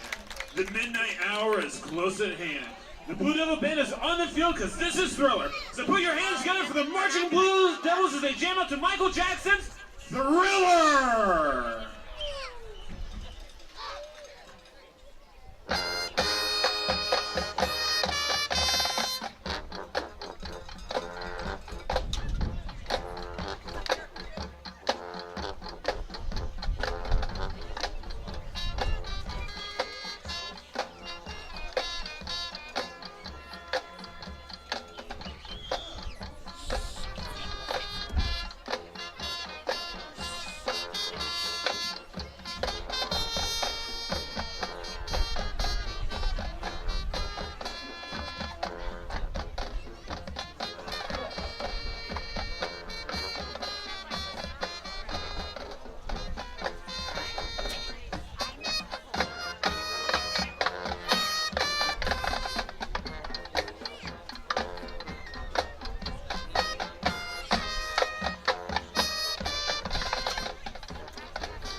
Ladies and gentlemen, you know what time it is. It is halftime with your hometown of Mount Gilead Marching Band.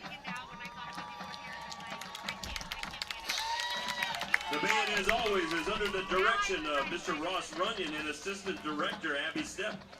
Tonight, the band plays tribute to the class of 2024 as our senior members are marching on this field in their final season right here at Mount Gilead. The seniors have selected a musical show for tonight, beginning with the closer from last week's Halloween throwback show. Ladies and gentlemen, get ready for Ghostbusters.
Ladies and gentlemen, it's time to salute the senior class by bringing them out front and center. Let's hear it for each of the MG Marching Band seniors, starting with Madison Berenstall. Next up, we have Colin Gabriel.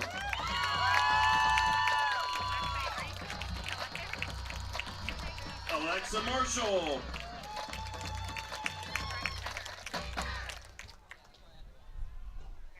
AJ Newsom. And Audrey Ramsey.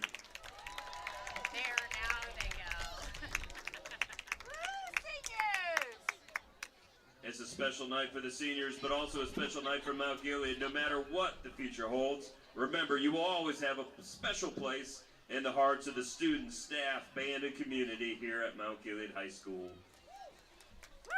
Yeah, you can clap for that. And for the next piece, the seniors have selected a favorite from their junior year Disney show, featuring solos from our class of 2024. Please enjoy You'll Be in My Heart.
Now, ladies and gentlemen, our band concludes their halftime show with a song that has become a senior night tradition here at Mount Gilead, a Beatles melody of Sgt. Pepper's Lonely Hearts Club Band, and with a little help from my friends.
Gentlemen, one more big round of applause for the marching band and, of course, your 2024 Mount Gilead Marching Seniors. Thank you for all you've done, and congratulations on a great senior season.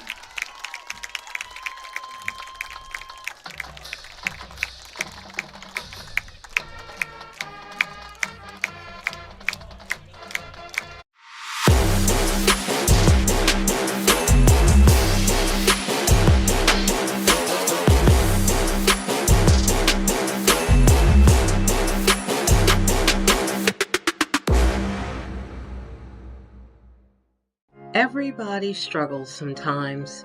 When you need someone to talk to, call 988 or text HelpLine to 898-211 to reach the Suicide and Crisis Hotline. When you reach out to 988, hope always answers.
Bryce Cutter with the OH Report. We'd like to thank all of our sponsors for allowing us to be always live and free. We'd like to thank Morrow County Hospital, providing great care locally so patients do not have to travel far to receive quality expert health care.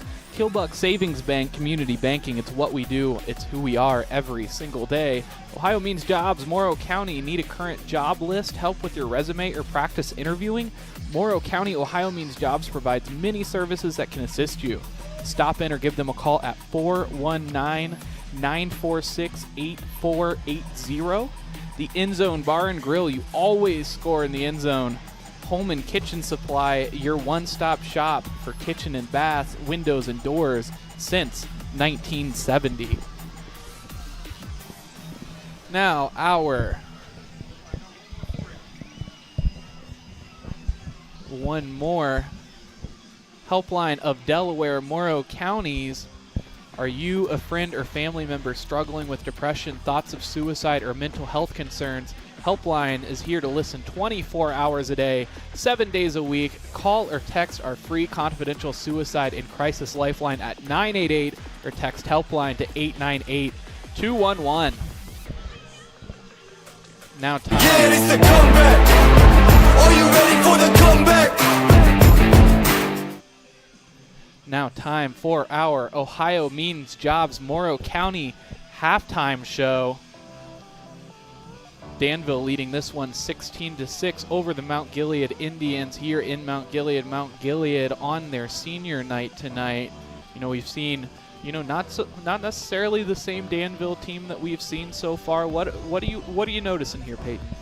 I'm noticing that, you know, Danville has a lot of great athletes, and, you know, they're getting the ball out, spreading a lot out tonight, and they clean the penalties up and they'll be A-okay. But here we are, 16-6. This is probably the closest game Danville's been in all year at halftime. So a little bit of adversity coming out. Let's see how they handle it. You know, it's always good to have a little bit of adversity, especially before a playoff push, because eventually somewhere down the playoff line you're going to find it. So we're going to see how Danville responds, and I expect Danville to respond positively. I'm sure Coach Blue gave some great advice at halftime, clean some things up, and they get the ball out here to start the half. So I expect them to, you know, get Delaughder the ball.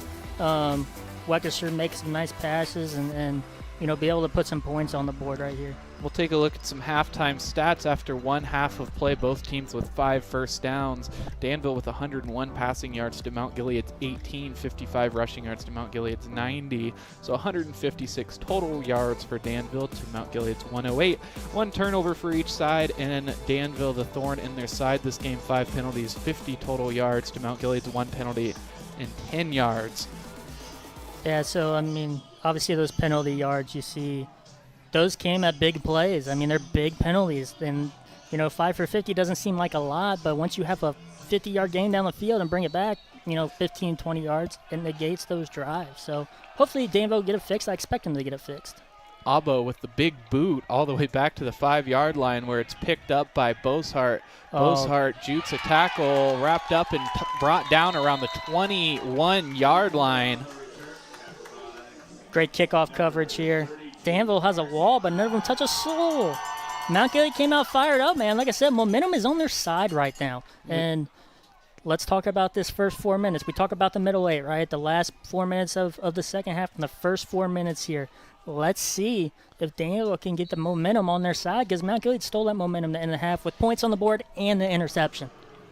Very much so, and we'll see what kind of adjustments that Danville decides to come out with, perhaps to clean things up, or if they will try to continue pushing with those younger guys, as we saw in earlier drives as Weckesser puts Lucas in motion. Delaughder on his right hip, 2 wide receivers wide to his right. The snap, fakes handoff to Delaughder, pass off to the screen. Boshart pushing forward, follows the blocker, gets the first down, and more brought down. Pickup of about 14. So great play call there. That's the RPO, run pass option there. They had a little ISO coming in. The outside backer, number 15, came up, which means you throw the bubble outside. It's a safe play call to start off the drive. Great play call there. And a pretty big pickup there for the Blue Devils, starting to pick up that momentum. Let's see if they pick up the tempo too. You see this with a lot of offenses. You get a nice big gain. Let's get tempo, okay? Let's keep rolling. Wide receiver on either side of him. Weckesser, the snap. Got a blitzer, RPO again. And broken up at the line of scrimmage. Number 15, Gabe Simpson, just rushing in, breaks things up. So another RPO here, actually. We have a backside slant here. So he's reading number 15, okay? 15 was on the line of scrimmage. The corner was playing off, so I'm going to throw that all day, all right? But 15 does a good job, got his hands in the throwing lane. And that's the tough thing with RPOs, too. Whenever you throw that, that means the outside linebacker is blitzing or he's there in your face, which can lead to deflections like that. Now handoff to Boshart, a big tight end, pushing up that sideline, puts his head down and barrels across the first down line. Jet sweep to the boundary there. Great play call there. Looks like they got it sealed on the outside, which is important for jet sweep. Yep, good blocking there on the outside. Nice hard run. Delaughder just edging in that inside tackler to allow Boshart to buy a couple of yards. It's close there, so they will say he's just short. No, it's first down here. Oh, first down the play. PA just corrected, so 1st and 10 3 wide receivers to his left. Again puts Bossart in motion. This time to Delaughder. Delaughder fighting through that pile. Gets a bit of room, but brought down a pickup of about 4, it looks like. Good hard run there. So they were successful with the jet sweep, right? The pass play. So they're going to use that, all right, to get momentum to the other side. We got counter coming back with Delaughder. Nice hard run there for a 5-yard gain. And just ripped back to that pile. Likely would have picked up several more yards. Instead, it's going to be 2nd and 6. I do like the play calling here from Danville to start off with. Little blitzer down the middle. Now the snap, another play action, but finds a receiver along that right sideline, breaks past the first down marker, and brought down extra 8 yards after the first down. Okay, so now you're seeing Danville's getting the ball on the outside now, right? Mount Gilead is blitzing right at the middle, and Weckeser gets hurt there. Throws a good slip screen pass out there to a now screen to the receiver. So they're using their weapons on the outside to help negate the blitz from Mount Gilead. Let's see if Mount Gilead doesn't blitz up the middle now.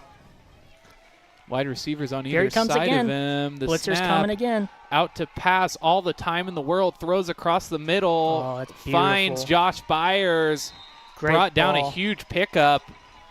Great ball by Weckeser there. On a rope. They run a levels concept to hit the over route about 10 to 15 yards.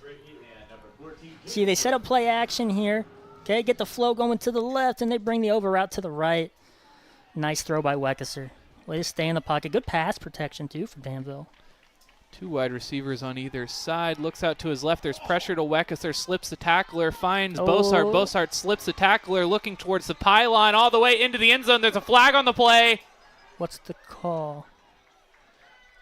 What a play, though, by number 34. And we'll see what the flag on the play was. It would have been a touchdown for Bossart.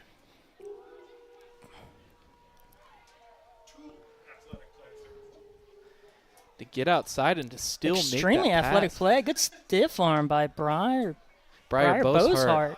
Nice dive at the end, too. But it's going to be pushed back, so they reel Another Danville penalty. back once again. What are they calling here?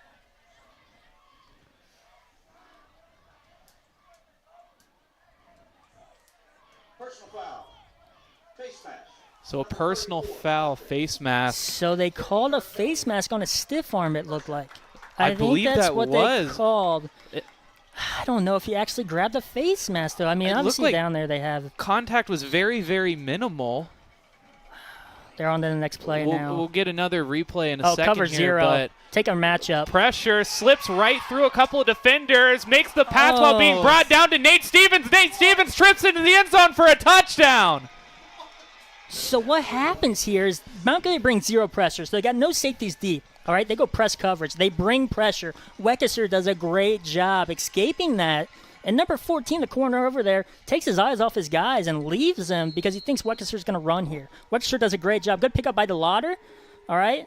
But look at this throw. Look how athletic that is by Weckeser. That is what a play by the quarterback there. I mean, across his body to get it into the middle while being brought down. On the way down. Weckeser is a great player for this Danville program. He's going to take this program to heights, do the playoffs, and him and Delaughder together back there, it's tough to beat. Now, guys, either side of him puts Bossart in motion. Weckeser tries to take it himself, trying to push across that line of scrimmage, but not going to be able to. Brought down by several Mount Gilead players. So Danville leading this one 22-6. Yeah, so they try to run Q power here, and so with Danville leading this one 22-6, we're going to take a quick break. You're watching high school football live in.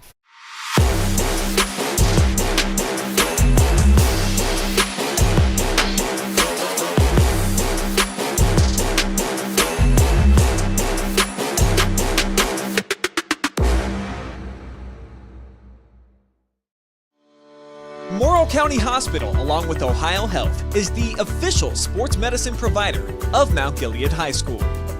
Available 24/7 to care for your athlete, with same-day appointment options available. They keep your athletes healthy and in the game. Morrow County Hospital and Ohio Health are proud to partner with Mount Gilead High School to provide a healthier community, serving teams, parents, and all of Morrow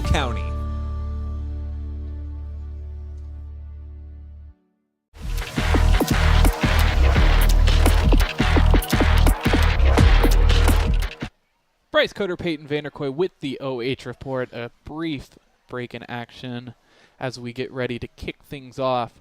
Walker Weckesser with the big touchdown pass to Nate Stevens. Got a penalty here. Trying to figure out what it is. Side judge over there is with... Yeah, look at this play again. Weckesser on his back on the way down.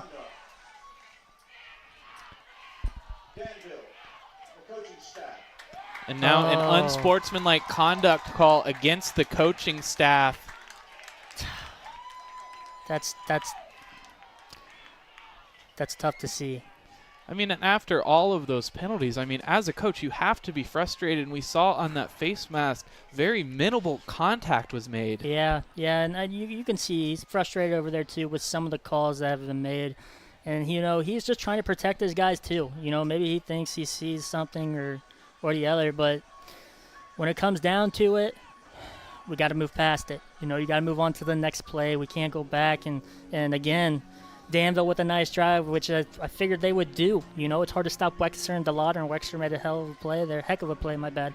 And now here we have Danville kicking off 15 yards back. So Mount Gilead's going to get good field position here.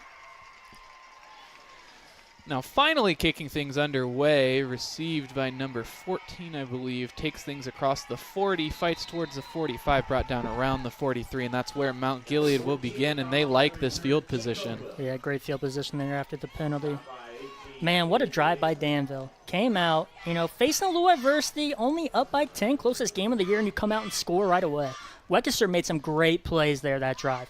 Have been extremely impressed with his play and his ability to get the ball to multiple people there, and that's good to see. And, despite that one face mask, whether it was or wasn't a face mask, they've really cleaned things up in the second half. They did. Let's see defensively if they can continue to stop this Mount Gilead offense. Fricke hands it off to Jones. Jones carries it across the line of scrimmage, pickup of about 2. There's some contact at the end, 2 big flags way up in the air. Caleb Lucas landed flat on his back right before those 2 flags came up. This is not what you want to see to start the half. Another unsportsmanlike penalty. Obviously, I don't know who it's going to be on. Might be Mount Gilead. Hard to see here. Number 22 at 62. Yeah, not something you want to see, man. Just Brian Sayers at the end of that play. Yeah, I don't know. We just can't have things like that after the play. Can't clean people off the pile like that. And now Mount Gilead's in first, and Mount Gilead is not built for 1st and 30. A lot of teams aren't built for 1st and 30, but throwing the ball is not their specialty. So now they're going to have to spread the ball out here. Actually, it's 2nd down, my bad, because it was after the play. So that great field position that they just got, now negated. Now looking out towards his right, Fricke rolls out, pressure from Lucas, just hits the hands of Cam Vickers, but unable to come down with it. Incomplete. It's going to bring up 3rd and 23. Mount Gilead on their own 30-yard line after the penalty. Another look at that play as he rolls out and was able to get a hand on it, but not 2. Yeah, no, good edge pressure there by number 7. He's doing a great job taking 2 on, and it's getting in the throwing lane of Fricke over there. Like I said, I'd like to see more 2x2 by Mount Gilead. Less predictable on where they're going to sprint out to. I understand why they're sprinting out. Fricke's not the tallest guy, and it's hard to see in the pocket sometimes. But sometimes you have to deal with it. And if you're going to continue to get edge pressure like that, you're just going to have to stay in there and be able to throw some decent balls. Mason Barnum subbed in for Elliott Jones on this play. Mason Barnum in at that running back position. Fricke under center once again with 1 wide receiver wide to his right. Vickers behind him. Pass. The snap rolls out. Pressure. Fricke able to evade the tackle. There's a huge flag on the play, running across the line of scrimmage and just smacked right around the 37-yard line. But there is a big flag. Another look there as he spins out. That's around when that flag rolled in. Continued to fight. Maybe a legal man downfield. Far judge through it.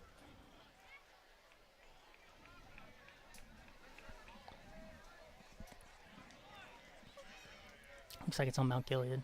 Holding, offense, number 77. That penalty is declined. And so they will decline the penalty. So it's going to be 4th down here. Again, Mount Gilead tries to roll out to the right. Danville does a good job bringing edge pressure. And he has to escape back to the left where his routes aren't. You know, it's tough. I think they just need to go a little simple drop back and see if they can complete some passes, because the rollout game, the sprint out game, now it worked earlier, obviously, but now Danville's prepared for it. And they understand what Mount Gilead wants to do passing the ball, and that's get Fricke out of the pocket so he can either throw the ball or run. But Danville's doing a great job on setting that edge pressure, and it's tough for Fricke to see it when he has to escape back to the left. So maybe some regular drop back passes, simple stuff for him. Quick game. I'd like to see a quick game with Mount Gilead. And what I mean by that is you're literally catching the snap, taking one step, and you're firing a slant and out or something like that. These pass concepts they've been running are more longer. And once you a snap right over Vickers' head, right around the 5-yard line. He picks it up. He tries to roll out. He's in the end zone where he will be tackled. But the ball is on the ground and pushed over the end zone line, so picked up around the 2-yard line by Danville. We'll see how they rule this. Just a bad snap by the long snapper over his head. And another look here. The snap comes in. I mean, that's a good 3 feet over his head. Yeah, that's tough. I want to see what happens at the end here. He continues to fight. Does he just... No, he's all the way down on the ground and tackled into the end zone, so that should have been a safety against Mount Gilead. Well, I'm interested to see where his forward progress was. I think they marked the forward progress at the 1, and then he got knocked backwards. So I think that's what they're saying. Obviously, he fumbled before, but I think the forward progress, he was at the 1-yard line when he initially got tackled. Dive. And a handoff right inside, goal line stand. So I think that's how the ref rolled it. No ruling yet. They will rule them short. Yeah, nice little scrum here in the middle. Can't tell what's going on. Oh, and number 3 for Mount Gilead had the ball at the end of the play. Logan High raising it high above his head, trying to claim ownership over it. Referees say no. Danville gets another shot. 2nd and 1 on the 1-yard line. Toss. A pitch out towards the outside. Boshart just following all the way towards those pylons and will score the touchdown. Great block by Delaughder out there. Now 28-6 over the Mount Gilead Indians. Danville starting to turn it up to a higher gear. I expected this coming out at halftime. Danville is a very, very good football team, and they're very well coached. And I expect them to come out with some fire, and that's what they've done the past 2 drives. And obviously, Mount Gilead with the snap over the head put Danville in a great position there. But great block by Delaughder over here to seal the edge here, and then Breyer to get the score. Delaughder does it all. He doesn't have to always score the touchdowns. He will block. He's an ultimate team player, and you love to see that. Very much so, and you know, we talk about how mean of a runner is, but sometimes he's even meaner as a blocker, seeking out that contact and looking to put guys on the ground to make way. Yeah, a bit Hines Ward-esque. Another handoff. Good run. Inside to Josh Byers for the 2-point conversion, now 30-6. You're watching high school football live and free on the OH Report.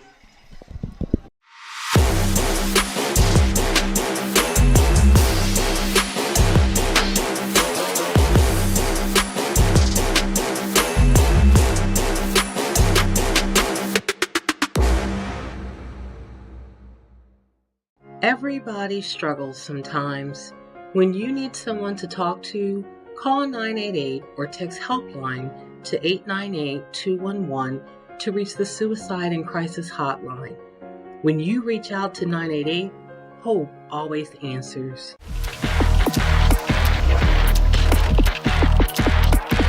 Yeah, it's the comeback. Are you ready for the comeback?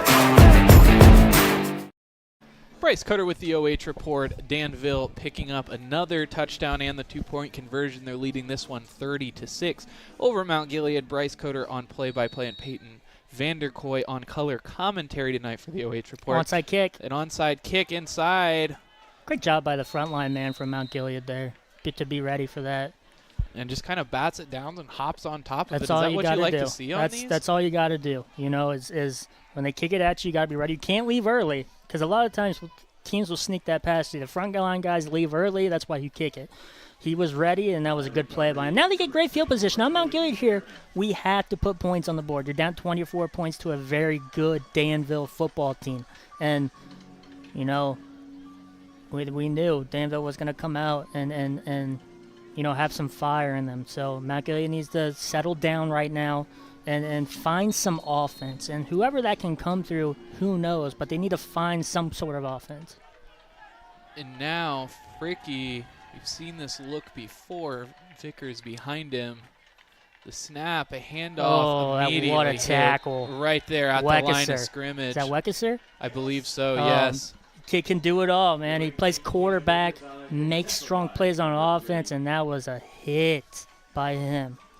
See it right here. It's almost like he saw it as soon as it happened. Yeah, so the wing Carson trainer there doesn't block him, doesn't even get a hand on him, leaves his running back out to dry, and Weckesser makes him pay for it. Weckesser can play, man. I know Delaughder is, you know, the guy for Danville, but Weckesser is going to help this squad out, you know, deep into the playoffs, I feel like. I'm seeing a lot of great things out of him tonight. Well, just the athleticism and having the ability to make those throws across his body, but also take it on his feet, too. Yes. Now, putting Trainer in motion, the snap, Pass. Rolls out to his right, looking to pass. Just nobody open. And nobody there. They just keep running an over concept, okay? And that means outside guys run a go route. You have your over route, which is 10 to 12 yards. You're trying to find a hole, and then a flat route. So it's a three-man route on the outside. Nobody's there. Danville's ready for it. Gonna have to switch things up, and I know passing isn't what Mount Gilead is great at, so need to try to find something, though. Well, you know, we've seen how capable Danville is of shutting down that run. Do you think this is largely a response to that, where they're trying to get something working for them? You do. You try to get something working. And I think passing the ball is the way to do it. And Danville done a great job stopping Mount Gilead's run. Mount Gilead has one big run play, and that was to start the game off. Other than that, and a pass. There we go. Finds Vickers. Oh, Vickers slips inside, but there's a fumble on the play. Fumbles it right into the hands of a Danville player. There is a flag in the backfield. Referee saying it's Danville's ball. Might be roughing the passer. We're going to get roughing the passer here. I'll tell you what, Fricke does a great job here. He stops right here. O-line does a good job running out. Good throw here. But that ball comes out right there at the end of the play. The ball does come out. Who caused that? Was that Weckesser? Yeah, Weckesser caused the fumble there. Let's see what we got here. Oh, another penalty on Danville. So to negate the fumble. And so Mount Gilead fans rejoicing after that penalty, which allows them to keep possession. Again, a fumble, change of hands, and a roughing the passer call. All in one play. It's just, it's tough to see. Tough to see. Okay, now we got some momentum on Mount Gilead's side right here. Good throw by Fricke. All right. Was a fumble. Weckesser caused it. I mean, Weckesser's been everywhere. We've said that all night. Let's see if Mount Gilead can capitalize off this. The snap with Barnum on his left hip, hands it off to Barnum, just blows up that gap and pushes him all the way back. We'll see where they rule forward progress, but just blown up in the center. And Barnum is slow to get up. Yeah, so they just run simple ISO here, it looks like, and the Mike linebacker just fills it and hits him hard. Great play by the linebacker there. Just immediately sniffed that play out and he blew it up. He read it, and Mount Gilead ran this a few times tonight, and I think he was expecting it, and when he filled the hole, he made sure the running back felt that. So here we go again. Okay, we're getting this trip set. Mount Gilead's done a lot of sprinting out to the right off this trip set. Now the snap looks and they'll out do to it his again. Right. They're looking for him. Drilled as he throws by Boshart. The intended receiver, Cam Vickers, spun around. Wow, what a hit at the end of that throw. Yeah, it was a good hit by Brian. Again, Mount Gilead tries to sprint out to the right. What I would like to see, all right, is a wide throwback okay? You have an H on the sprint outside. So you sprint out to the right. You sneak the tight end to the opposite side. Quarterback sneaks up, throws it to the left. When you run so much sprint out like this, you have to have that concept in. It's just that you're sneaking the tight end out to the opposite side of the field because all the flow is going to the right. And the corner's going with the outside receiver. I think they could sneak the H over on the rollout, throw it back. Little 2x2 set here. Now the snap, Fricke back in, able to stay in after that huge hit. Looks to pass Nice. once again. Again, Received right around the 25. Would love to see Mount Gilead go more 2x2. Makes you less predictable on which way you're going to go. And we see that here. Great pocket by the O-line here. Good throw by Fricke staying in the pocket. And we get a first down. More 2x2. Less predictable. Fricke feels comfortable right there. Got some momentum going. Gabe Simpson on the reception, so potentially something going tonight for Mount Gilead in the third quarter here. They're trailing 30-6, but still you can get some life going later into this game. Back to under center here. Now Fumble. the snap, a fumble on the snap. Fricke just jumps right on top, and he's piled on. I believe he retained possession. Laura Brown saying Mount Gilead needs to utilize their wide receivers here. I agree with them. I'm a big on you can't go back to something that's not been working. So we saw it in the shotgun there where they've completed the two. Even on the roughing the passer call, right? They completed the pass, he did fumble, but it was a positive gain.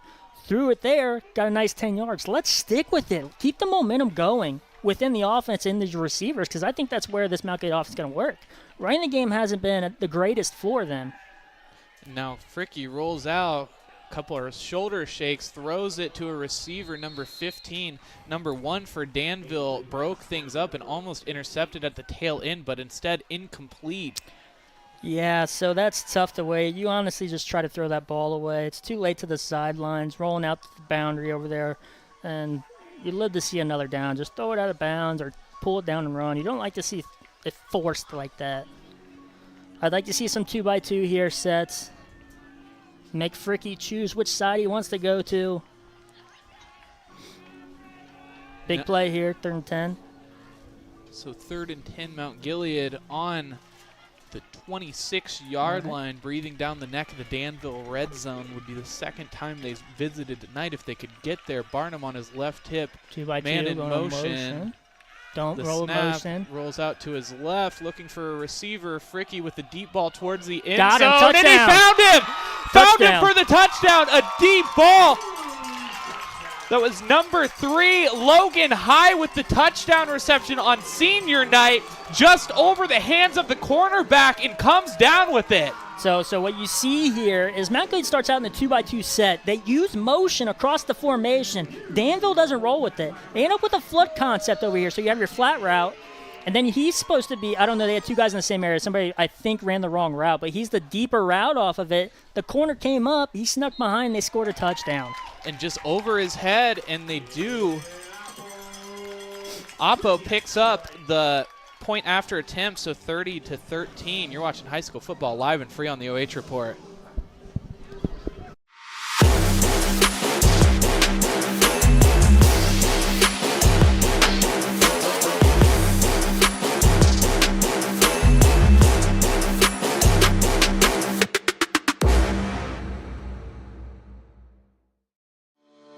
Morrow County Hospital, along with Ohio Health, is the official sports medicine provider of Mount Gilead High School. Available 24/7 to care for your athlete, with same-day appointment options available. They keep your athletes healthy and in the game. Morrow County Hospital and Ohio Health are proud to partner with Mount Gilead High School to provide a healthier community. Serving teams, parents, and all. Bryce Coder, Payton Vanderkooi with the OH Report. Mount Gilead lining Watch up for the for the surprise kickoff. onside. Nope, kicked it deep. And they do kick it deep, received right around the 4-yard line where Danville picks it up. They cross towards the 20, crosses the 20, and wrapped up around the angles and put we got down. another penalty. And number 54 for Danville.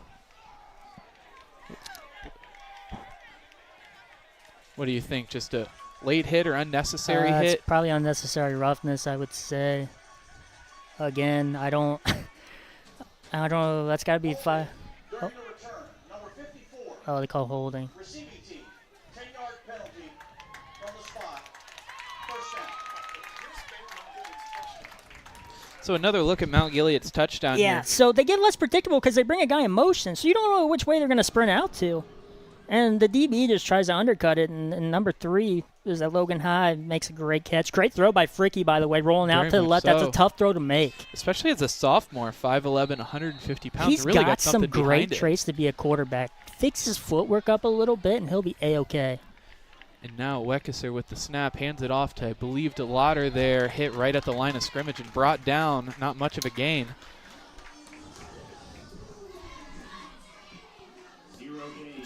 Yeah, so number 15, they're not blocking him. They're reading him, supposed to be. And they're also rolling in safety, number 4, Carson Trainer down. So that's why he didn't throw the bubble over here on the RPO.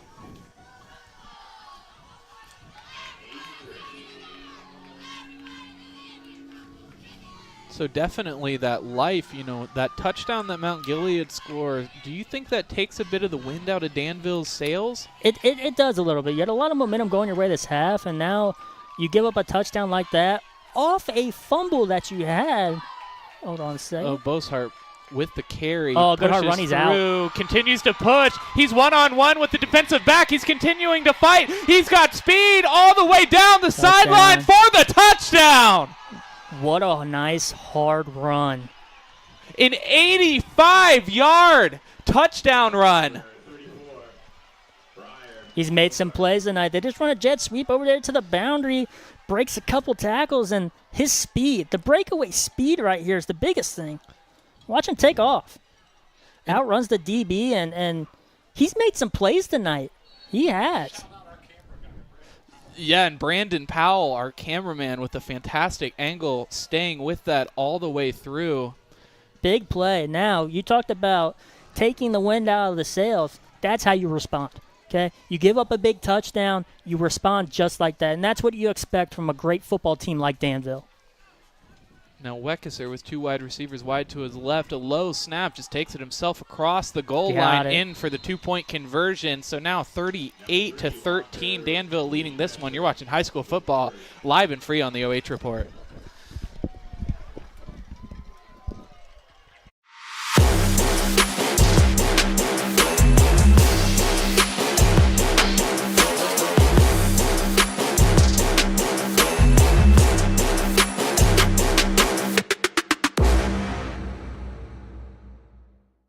Everybody struggles sometimes.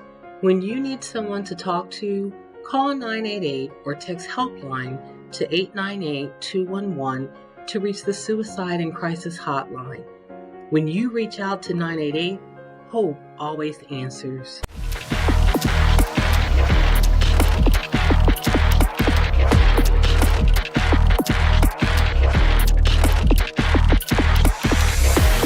Yeah, it's the comeback. Are you ready for the comeback? Bryce Coder and Payton Vanderkooi with the OH Report. A big touchdown, 85-yard touchdown run by Briar Boshart extends this lead. Danville leading 38-13 over Mount Gilead here in Mount Gilead, Ohio. This one a short kickoff received around the 25-yard line, but continuing to fight forward all the way to the 44.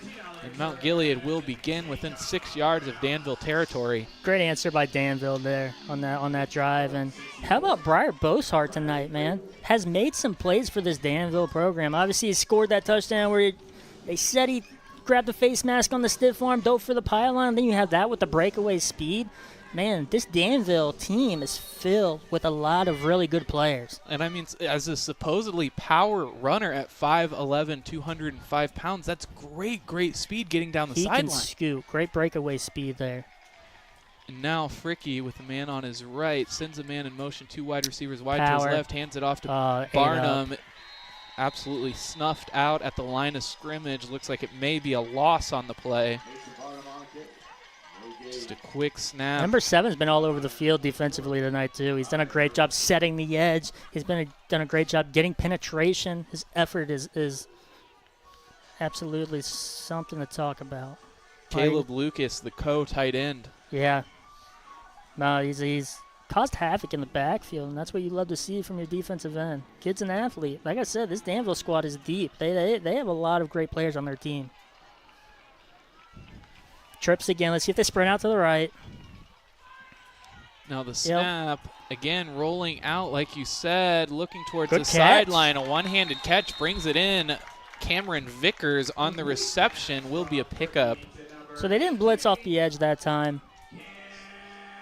Running back does a good job blocking number 7, too, to help set that edge. So look for Danville to blitz into that again, the rollout. Great catch, though. Great hands there. Very much so, just pulling Third it and into the manageable body. now, right? You were at 2nd and 10. Now you're here at 3rd and 5. You can run a little bit of everything. Gives you a bit of unpredictability, if Yeah. you will. Okay, we got trips to the left, so I expect a sprint out to the left here.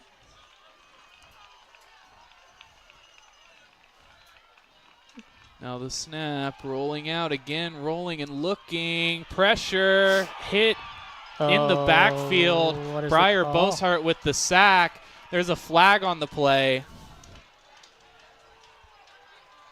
What? I mean, what could it be? I think I call roughing the passer. I don't know. Danville's sideline over there seems to think it was on them to begin with, so I don't know. Unless it's a hole on Mount Gilead.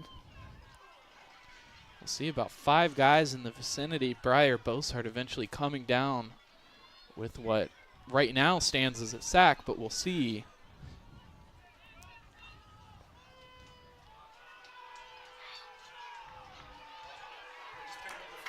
No, it looks like it's going on Danville. Roughing the passer. Targeting. Oh, targeting. Can we roll that back? Let's. I want to see the targeting call. Let's take another look here. There's Boshart coming off the edge. Oh, no see, way. That's tough because he's already going to the ground. And Bosart's just trying to get over there. I don't think he was trying to headhunt. And I don't even really see any contact with that No, head. If no, anything, I that's- saw in the chest. That's such a tough call to make. I don't know if it should have been called. Let the kids play.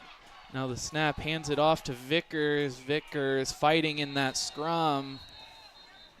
Yeah, that's tough. That's just a kid making a hard-nosed play. He's already going to the ground, and his head's already down there, and Unfortunately, Boshart on several occasions has been a victim of these calls. We saw the mistake on the face mask, but also 2 weeks ago, he was robbed. They tried to call it down on forward progress, but clearly still fighting forward. He would have had himself a 45-yard touchdown reception, but blown dead early. So Boshart, unfortunately, on the receiving end of this more often than not. Yeah, that call should not have been made. You don't you hate to see it because it affects the game now. That was 3rd down, and now Mount Gilead gets a new set of downs, so let's see if Mount Gilead can do something with it. And now putting a man in motion. Fricke once Sprint again out. rolling out. More passes. A deep ball. Number 15, Gabe Simpson, the intended receiver there over his head. Just their sprint out concept they've been running. Number 7 does a good job. Takes 2 people to block him. Fricke doesn't get the chance to follow through on his throw there. He gets some pressure. That's one thing you'd like to see. Fricke throws a lot with his arm. And if you clean up his footwork a little bit, I think it could be actually a very, very good quarterback throwing the ball, not just an athlete. Being able to follow through, bring your hips through, more of that abdominal, and that will get less arm into it, which will then lead into more completions, more accuracy, and different things like that. But he is only a sophomore, so, finish the year out strong and Put in that offseason. Put in the offseason work and get those fundamentals down, and he could be very, very good at quarterback. Fricke with Elliott on his 2 by right 2 side, here, like rolling it. out, looking deep, hit as he throws, just Right drilled, to his hands. tipped by number 14, Jacob Wilt. Good throw. Just got to bring it down right in his hands. And, all of these hits, that's probably the 3rd hard hit that we've seen on Fricke, but yet he's still going for these passes. He's still trying to follow through the contact. He's still staying in the pocket. You respect it, and sometimes you just got to take that shot in the mouth every once in a while. There's a good throw, too, man. The receiver just needs to come down with it to help move the chains. And now 4th and 8. kicking formation on the field. This time a good kick, Blocked. but it's going to be blocked. Oh. We'll see how it ends up. Danville trying to jump on top. I believe that's Caleb Lucas on the block. So this is interesting. And Mount Gilead thinks they have it. This is interesting because I think Danville touched it past the line of scrimmage. I believe so, too. Which means... And they're calling it Danville's ball. Let's take another look here. And there's the block. It crosses the line of scrimmage here. Mount Gilead tries to pick it up. Yeah, a scrum. There is touches by the Blue Devils. I don't know who recovered that is the thing. And so they will give Danville the ball. 38 seconds left remaining in this third quarter. They're leading 38-13. The ball this time on their own 36-yard line. Weckeser with one wide receiver wide right, puts Boshart in motion, hands it off to Boshart. We saw a big touchdown from him last time. Tries to fights through two tacklers, continues to push. Pickup of about 4, it seems. Good hard run there. Gabe Simpson did a good job setting the edge right there, making Boshart trying to cut it back. You really don't want to have to cut back jet sweep because that's where the linebacker flow is coming. 15, Gabe Simpson does a good job setting that edge, so he has to cut back into it. Now with the running clock, 10 seconds and running. The clock is not running for the rest of the game, but it's currently running. And with 5 seconds and ticking, this will likely be the last play of the third quarter. Weckeser rolls out to his left, looking deep. Boshart, open receiver with the reception, slips one guy, one-on-one with the defender, grabs him around the helmet area and pulls him down. No flag. Tell you what, that was a dangerous throw, the throw backside off of that. Weckeser got it out there, though, and Boshart makes a great catch and almost scores. That's going to bring an end to the third quarter. More fourth quarter action coming up. Danville leading this one 38-13. Are you ready for the comeback?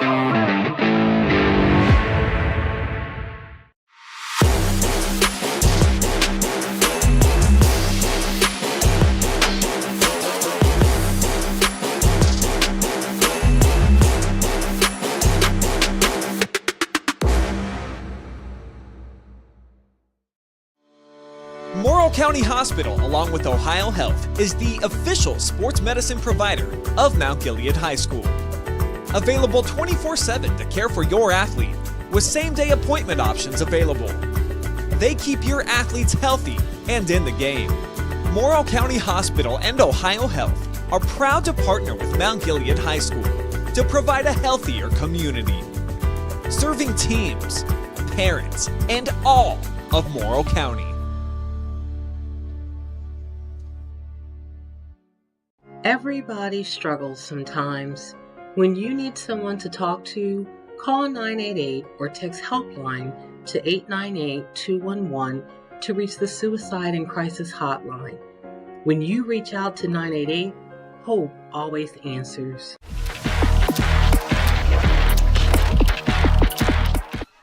Bryce Coder, Payton Vanderkooi with the OH report. Ball on the 10-yard line. Weckeser puts a man in motion, hands it off, a reverse. Nate Stevens picks up the ball, just scoots all the way into the end zone on practically a walk. So another touchdown is going to make it 44-13. Danville leading this one. We are starting to enter the territory of that running clock.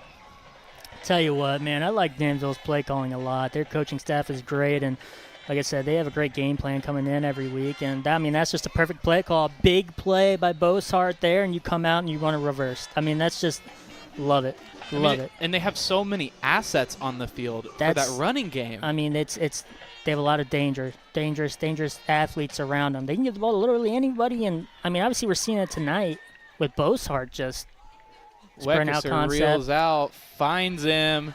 Number 2 on the reception. Little bounce concept there, snack concept. So you get a pick there, you get a spot route that opens up the flat route, and that's what he hit right there. But, man, Briar Boshart making some plays.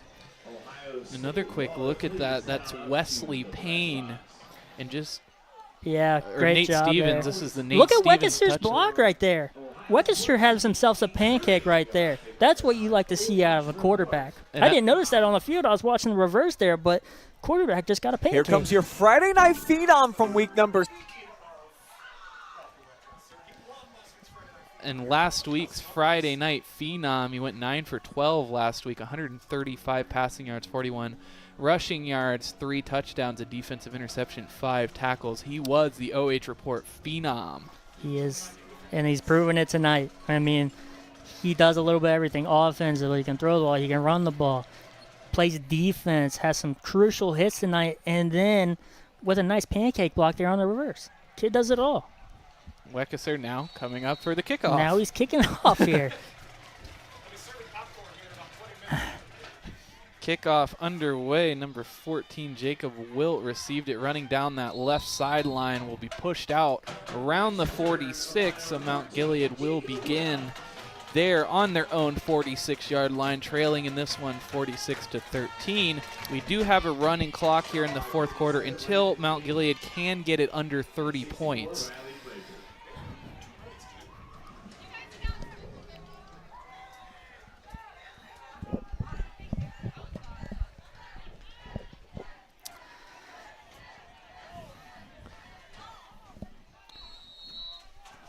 Now Mount Gilead back to the line. Fricke snaps it, takes it himself right up the middle, finds himself a hole and pushes through. Trainer with the block allows him to pick up a few extra yards, pick up of about 12. So a little bit of Q ISO there, running back lean up on the mic back, or just simple play right there. I like it. Good play call. But it's really the first time, maybe since the first quarter, that we have seen that type of run. We've seen a lot of the pass tonight. And Fricke's a good athlete, and I would like to see more quarterback design runs for him. I think this can help benefit the Mount Gilead offense. And obviously they only have one more week left after this week, and it's against Cardington. And now man in motion. It's Mason Barnum. Power. Hands it off. Good cut. 13 pushes forward. There's a flag in the backfield. Probably a hold. Just run simple Mason power Barnum there. on the carry. Barnum. Man, we've this Danville team, man, we've talked about at the beginning of the game, you know, giving other kids, you know, opportunities. And Briar Bossard, I mean, obviously he's got some stats here, 20 rushes, 13 catches on the year. He's made some plays tonight. Wait a second. I believe he just called illegal contact against Danville. Another helmet call. Illegal contact to the head, he said. I don't know. Not your thing? I'm done talking about the officiating right now. I got no comment on that. Couple of mental mistakes. It shouldn't have been. I don't know. No comment. Move on to the next play here. First down. Fricke hands it off to takes it himself right across that line of scrimmage. Pickup. So I was actually waiting for them to run this call. So we call this power sucker. Okay. So the quarterback has the option to give it. He's reading the play side end. So the play side end went with the running back initially. Now he did a good job collapsing it back down, but run power because the guard's pulling there. He kept it. And if the end gets outside at all, he's got to pull it and go. But the end makes a great play there. And now Fricke with 3 wide receivers wide left, 1 to his right. Barnum on his left hip. The snap rolls out to his left to throw once again. Just tipped by Walker Wekester. That likely would have been a big completion by Gabe Simpson, the intended receiver. That's always tough. They've been running a lot of pass concepts to the boundary. Now the boundary is the short side of the field. And there's not much space over there, so ideally they had 3 guys in almost the same area. I'd like to see them run that concept to the field because it spreads them out a little bit more. Now, it's a further throw for Fricke. I get it. But I think the spacing would be a little bit better and easier for him to see who the open guy is because there's just a lot of people in that area because it's just so small of a space over there. Right, and that was such a touch pass. I mean, you've got to get it over his head because you've got so many guys in that area waiting to block it. Oh, and now Fricke gets 2 guys to run off sides. Caleb Lucas and Jace Craner with the offsides. you know, with the score the way it is, you still like the fight that Mount Gilead has right now, right? They could have came out another 3 and out, you know, really packed it in. But here they are driving down the field, third and manageable right here. You got to try to gain some momentum now. And now especially for next week. And they're officially inside of the Danville red zone now. Ball on the 19-yard line, 3rd and 4. Fricke takes it himself.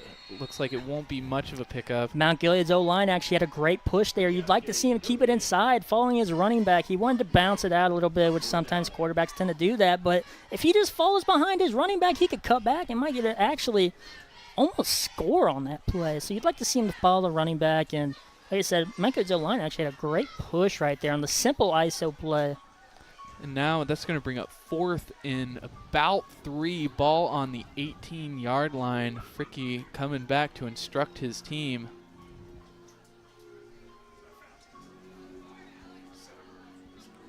East Knox leading Centerbird 35-20, I'm sorry, in the 4th quarter. And now Fricke rolling out to his right, trying to find a receiver. Pressure, hit as he throws. It's going to be intercepted by Weckesser. Weckesser sees space. He's continuing to push. Number 77 gets outside of him. He has blockers running down that sideline, stumbles a bit. They say he is going to step out of bounds. What a play by Weckesser. Again, we're going to see it right here. Sprint out, but great pressure by Bosart and the defensive end over there. Fricke's just trying to make something happen and has to throw it up on 4th down, and Weckesser comes down with the play. Of course it's Weckesser. The kid does it all. Like I said, he'll block, he'll run, he'll throw it. He'll pick it off. Well, I mean, as such a successful quarterback like he's had this year, do you think that informs his ability on the other end of the ball as a linebacker? You know, I actually, so I played quarterback my last year here, and I thought, you know, just from a mental standpoint, defensively, it helped me understand the standpoint of the quarterback and you know, exactly what the quarterback is exactly trying to see and everything like that. So I think it does help a little bit. And you know, Weckesser seems like a very, very smart kid. I mean, he's an all-around player. He always seems to be in the right place at the right time, which that means you're intelligent at the game. Reverse. And a handoff, another reverse. I believe that's Nate Stevens on the carry, had the touchdown earlier, but he fumbles. Looks like Danville jumps on top of it, a lineman. Corner does a good job. Jacob Wilt there staying home on the reverse right there, makes a nice little play. Wyatt Nisley jumping on top of that ball to retain possession. Now inside of 6 minutes left in this 4th quarter.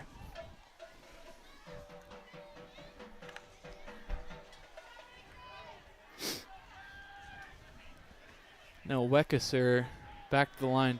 Delaughder on his left hip, 3 wide receivers wide left, 1 to his right. Snap, fakes the handoff, pressure immediately, finds number 9, breaks the tackle but brought down just short of the 1st down marker. Just throw a simple now screen out there. Now, I mean, obviously I'm just seeing now they're using everybody, and we haven't seen Delaughter's name a lot, but he is making some plays for this team without getting the ball, right? We talked about him being a blocker or even a big decoy at times, getting these other guys the ball. So he's doing his part tonight, even though he hasn't touched it as much as he has. And that's what you want from the ultimate team players, a kid like that can turn it on when he has to, when he has the ball, but also be a decoy and a blocker if he needs to. Well, that has to be a testament to Delaughter's skill, right? I mean, the ability that he can hold down both roles as that he's out here blocking right now. Way down the field. You love to see it. You love to see it. And Weckesser picks up the 1st down plus more. You see a lot of unselfishness with Danville, right? You see a lot of guys that are there for the team aspect, and that says a lot about their coaching staff too. To be able to have a bunch of playmakers on your team, obviously, and Delaughter, and guys not get upset when they get numbers, right? Because it's all about winning, right? You want to win ball games, and however that looks like, whoever does it, they're all happy for each other. And that says a lot about the coaching staff at Danville. Great coaching staff over there, and it's showing, obviously, throughout the year. Absolutely. Weckesser rolling out to his left, finds number 33, running towards the end zone. He is going to score. And a wrap-up at the end there. But Danville is going to extend this lead 52-13. That was Josh Byers Jr. on the touchdown reception, the tight end. And here you have a lot of different guys making plays. A simple sprint out over here, flanks the defense, nice little stiff arm, and scores. And a little bit of extracurricular at the end of that play, but getting a little bit of everybody involved, and you'd like to see it. Build some confidence towards the end of the year like we talked about pregame, and finish out the year strong next week at East Knox for Danville and then into your playoff push. Excited to see this team, and the run they make through the playoffs. And so they make it 53-13. And so, earlier in this game we were talking about how some of these penalties, they were really killing Danville and kind of killing the momentum, but also somewhat killing the spirit of this team as well. Much different. Where have they tightened up? Where have those changes been made so they can really start to run away with it? They still have had some of these penalties in the second half, unnecessary roughness. Obviously, the coach got an unsportsmanlike call too, so they still need to clean it up. But they were able to come back from a negative play, which is huge, right? We talk about all the time, okay, there's a negative play. We got to talk about next play mentality. In this half, they've been able to respond in a positive way from a negative play. So we've seen a penalty, and then boom, they score the next play. So it's a way to get back on track and everything like that. Again, you'd like to see them clean up because it's still the second half. We've seen personal foul. Now, a couple questionable calls, obviously, but you'd still like to see it cleaned up, and I think they will, because like I said, this coaching staff is great at Danville. They have a great program. They'll get it cleaned up and right on time for this playoff push. Now kicking things off underway inside of 3 minutes here in the fourth quarter with the running clock received, and he's got speed all the way downhill, breaks a tackle, breaks another, but brought down around the Danville 40-yard line, and this crowd is enjoying it. Yeah, great return there. That's what you like to see out of your kick returner, Elliott Jones there. I mean, you just got to hit a gap and go. You see a lot of times kick returners will dance back there. No, it's one cut, get upfield and go, and that's what Elliott Jones did, and it paid off for him. Now making their way back onto the field, but we will have a timeout from Danville. So we will take a quick break. You're watching high school football live and free on the OH Report.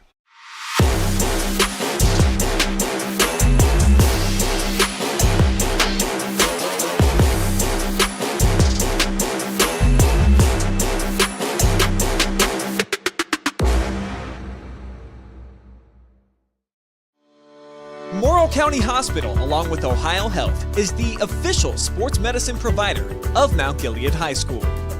Available 24/7 to care for your athlete, with same-day appointment options available. They keep your athletes healthy and in the game. Morrow County Hospital and Ohio Health are proud to partner with Mount Gilead High School to provide a healthier community, serving teams, parents, and all of Morrow County.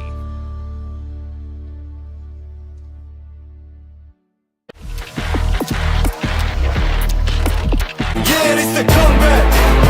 Are you ready for the comeback? Bryce Coder, Payton, Vanderkooi with the OH Report. Mount Gilead on the 40-yard line. Looks to pass towards the sideline. A ball out past his outstretched hands. A diving effort. Looks like Danville's got some backups in right now, getting them some reps. Jacob Wilt, the intended receiver.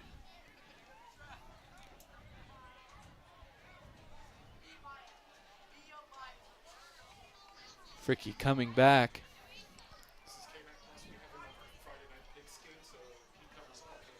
KMAC Plus sharing, I worry about penalties in the playoffs for Danville. They play an aggressive version of ball, which works for them.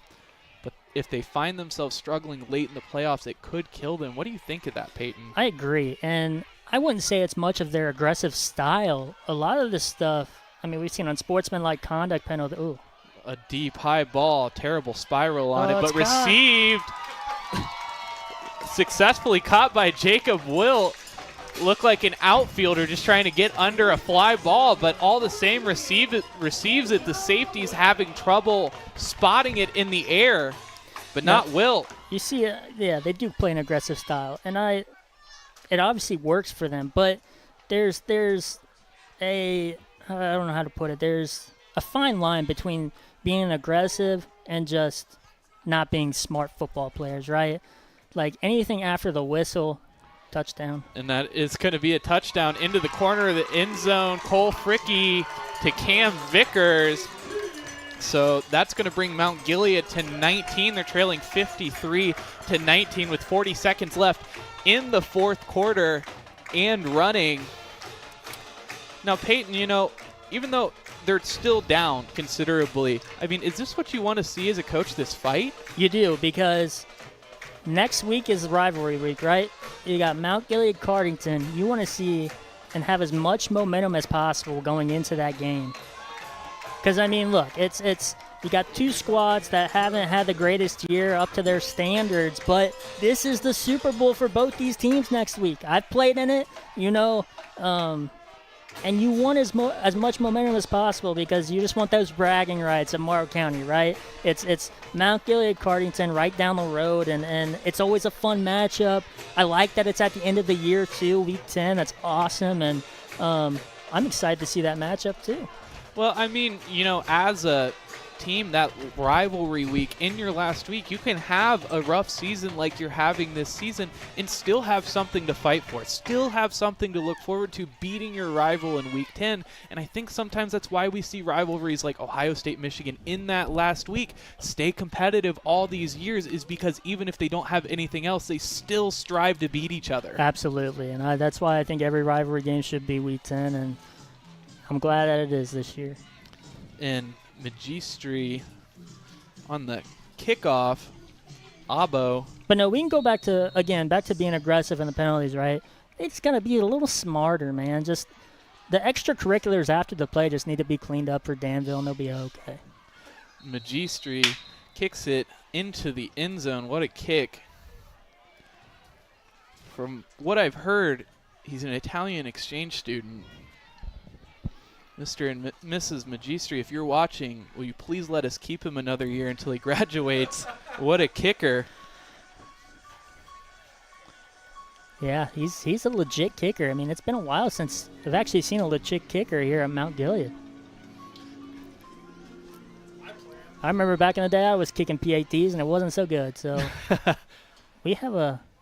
Well, I mean, what is it? Just a practice and someone saying, hey, we're going to kick and whoever wins is the kicker? Is that, yeah? Yeah. But being able to have that good kicker, and I believe that was victory formation, they will kneel it down. So Danville picking up the big victory, moving to 9-0 on such a magical season for them so far as they shake hands with the Mount Gilead Indians, who are moving to 2-7 on the year. Stay tuned. We've got the post-game stats, MVP interview, analysis, and more.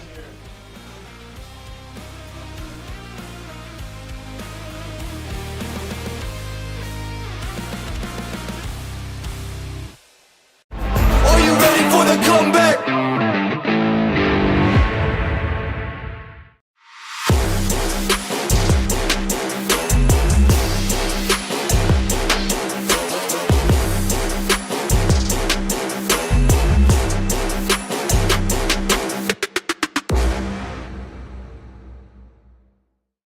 Man, I wish I was out there. Let's unretire. That's why I'm at. Hey, Grandpa! Grandpa,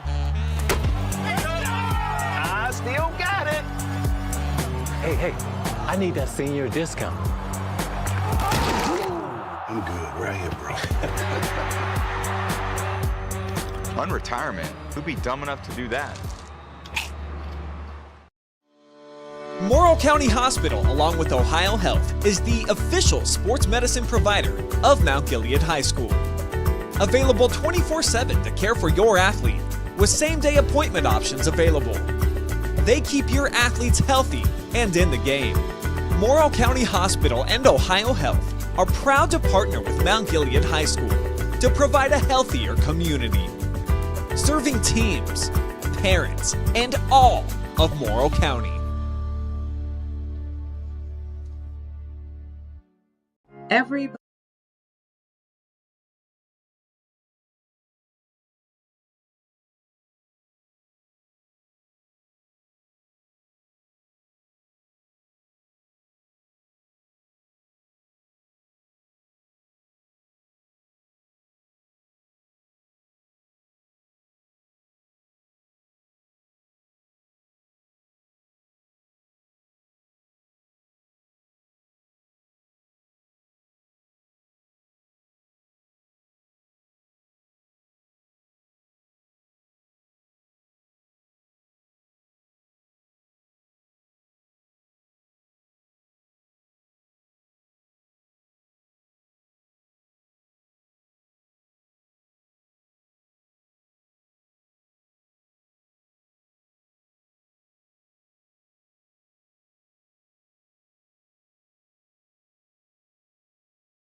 Everybody struggles sometimes.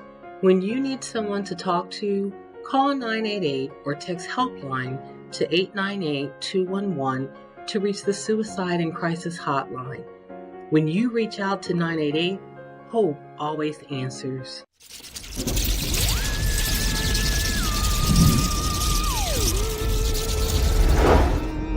Happy Halloween!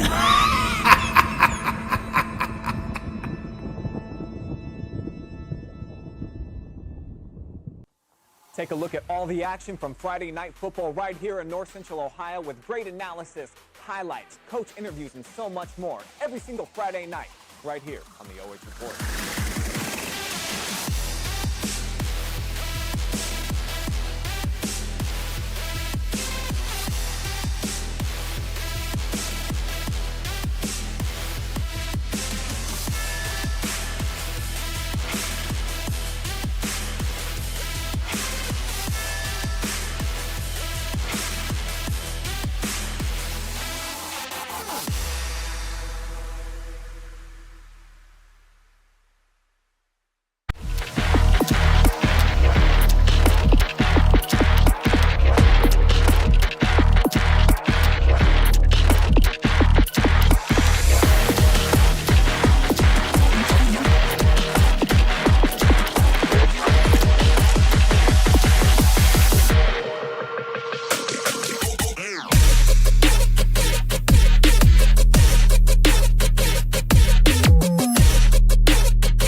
Bryce Coder with the OH Report with the Killbuck Savings Company.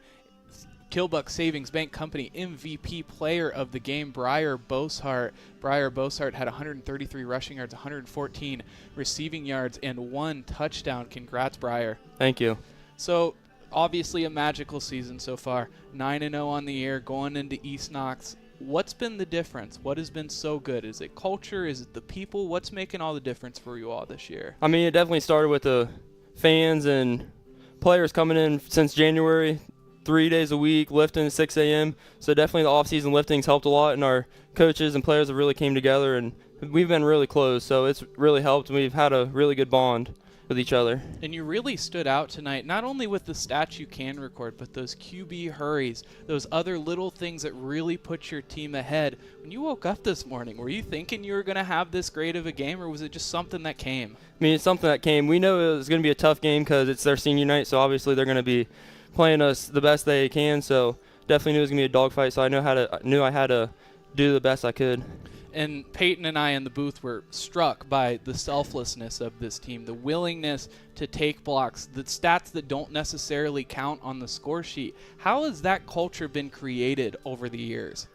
I mean, it's just because we get along so good together. So we don't really care who has success as long as someone's having success. So yeah, we'll block or do whatever. We'll put our body on the line for whoever's running the ball or whatever's going on. So yeah, we're definitely a selfless team because we like to see each other succeed. Awesome. Anyone you want to shout out tonight? I want to shout out my mom and dad, my sister, my girlfriend, and coaches, and O-line and the receivers block good too. All right, thank you very much. Congrats, Briar Boshart, our Killbuck Saving Bank Company MVP player of the game. Are you ready for the comeback?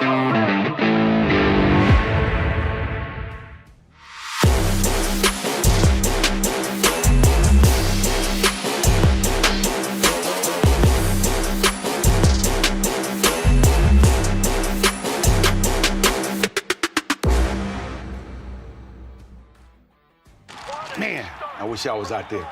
Let's unretire. That's why I'm at. Hey, Grandpa! Grandpa! I still got it. Hey, I need that senior discount. I'm good right here, bro. Unretirement? Who'd be dumb enough to do that? Morrow County Hospital, along with Ohio Health, is the official sports medicine provider of Mount Gilead High School. Available 24/7 to care for your athlete, with same-day appointment options available. They keep your athletes healthy and in the game. Morrow County Hospital and Ohio Health are proud to partner with Mount Gilead High School to provide a healthier community, serving teams, parents, and all of Morrow County. Everybody struggles sometimes. When you need someone to talk to, call 988 or text HelpLine to 898-211 to reach the Suicide and Crisis Hotline. When you reach out to 988, hope always answers.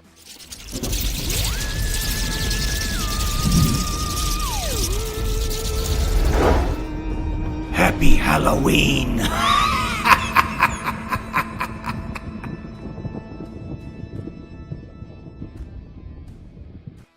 Take a look at all the action from Friday Night Football right here in North Central Ohio with great analysis, highlights, coach interviews, and so much more. Every single Friday night right here on the OH Report.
Coder and Payton Vanderkooi with the Ohio Means Jobs Morrow County post-game show.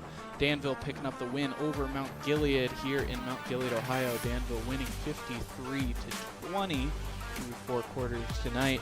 Danville moving to 9-0 on the season. Mount Gilead moving to 2-7. Both teams going into rivalry week. Danville taking on East Knox.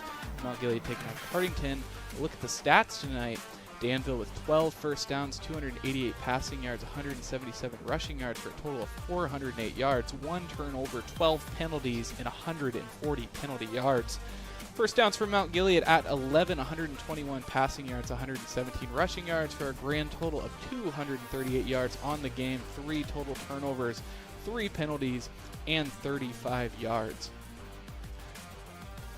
And a quick look here coming up for Danville. They're taking on East Knox at home on 10/20. Mount Gilead taking on Cardington at Cardington. And later tonight at 11:30 on the OH Report, as always, we have Friday Night Pigskin, where we're going over all of the top plays and phenoms from across our network. And now, so Payton, great game that we saw today. Danville picking up a pretty decisive win. What are you looking for coming into East Knox next week? Well, it's rivalry week, right? And that's it's going to be a tough game. No matter what the records are, it's East Knox can give their best battle, and hopefully Danville does the same thing. Obviously, like to see the penalties get cleaned up. 140 penalty yards a night is not good. And as we saw tonight, it helps. Negates drives and things like that. So, and I expect Danville to clean that up. And like I said, well-coached team, have a lot of great athletes. And I expect next week to be a nice, fun battle between East Knox and Danville.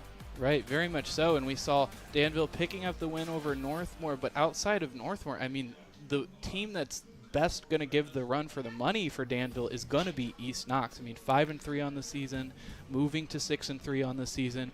They have a great linebacker and running back in Blake Elliott, who's willing to put his head down, put his body on the line to pick up those rushes and tackles. I think it should be a good game. Yeah, I think so too. And they do a good job spreading the ball out too. And I think that's going to help East Knox against Danville. Danville does great against the run. And I could see East Knox having some success being able to spread the ball around. And Mount Gilead, of course, taking on Cardington next week. Both teams struggling with the record, but this is a big game, right? Week 10, end of the year, rivalry game. It is. It's the Super Bowl, as we like to call it. And it's your Ohio State, Michigan. Both teams haven't had the year that they've wanted, but bragging rights, that's what this is all about. And both teams are going to give their best shot, and excited to see that one also. All right, well, on behalf of all of us, thank you very much for watching. I'm Bryce Coder with Payton Vanderkooi. We've got Adam Thompson on directing. We've got Nick Coder, our resident statistician, and Brandon Powell operating the cameras for us tonight. Stay tuned for Friday Night Pigskin. Thank you and good night.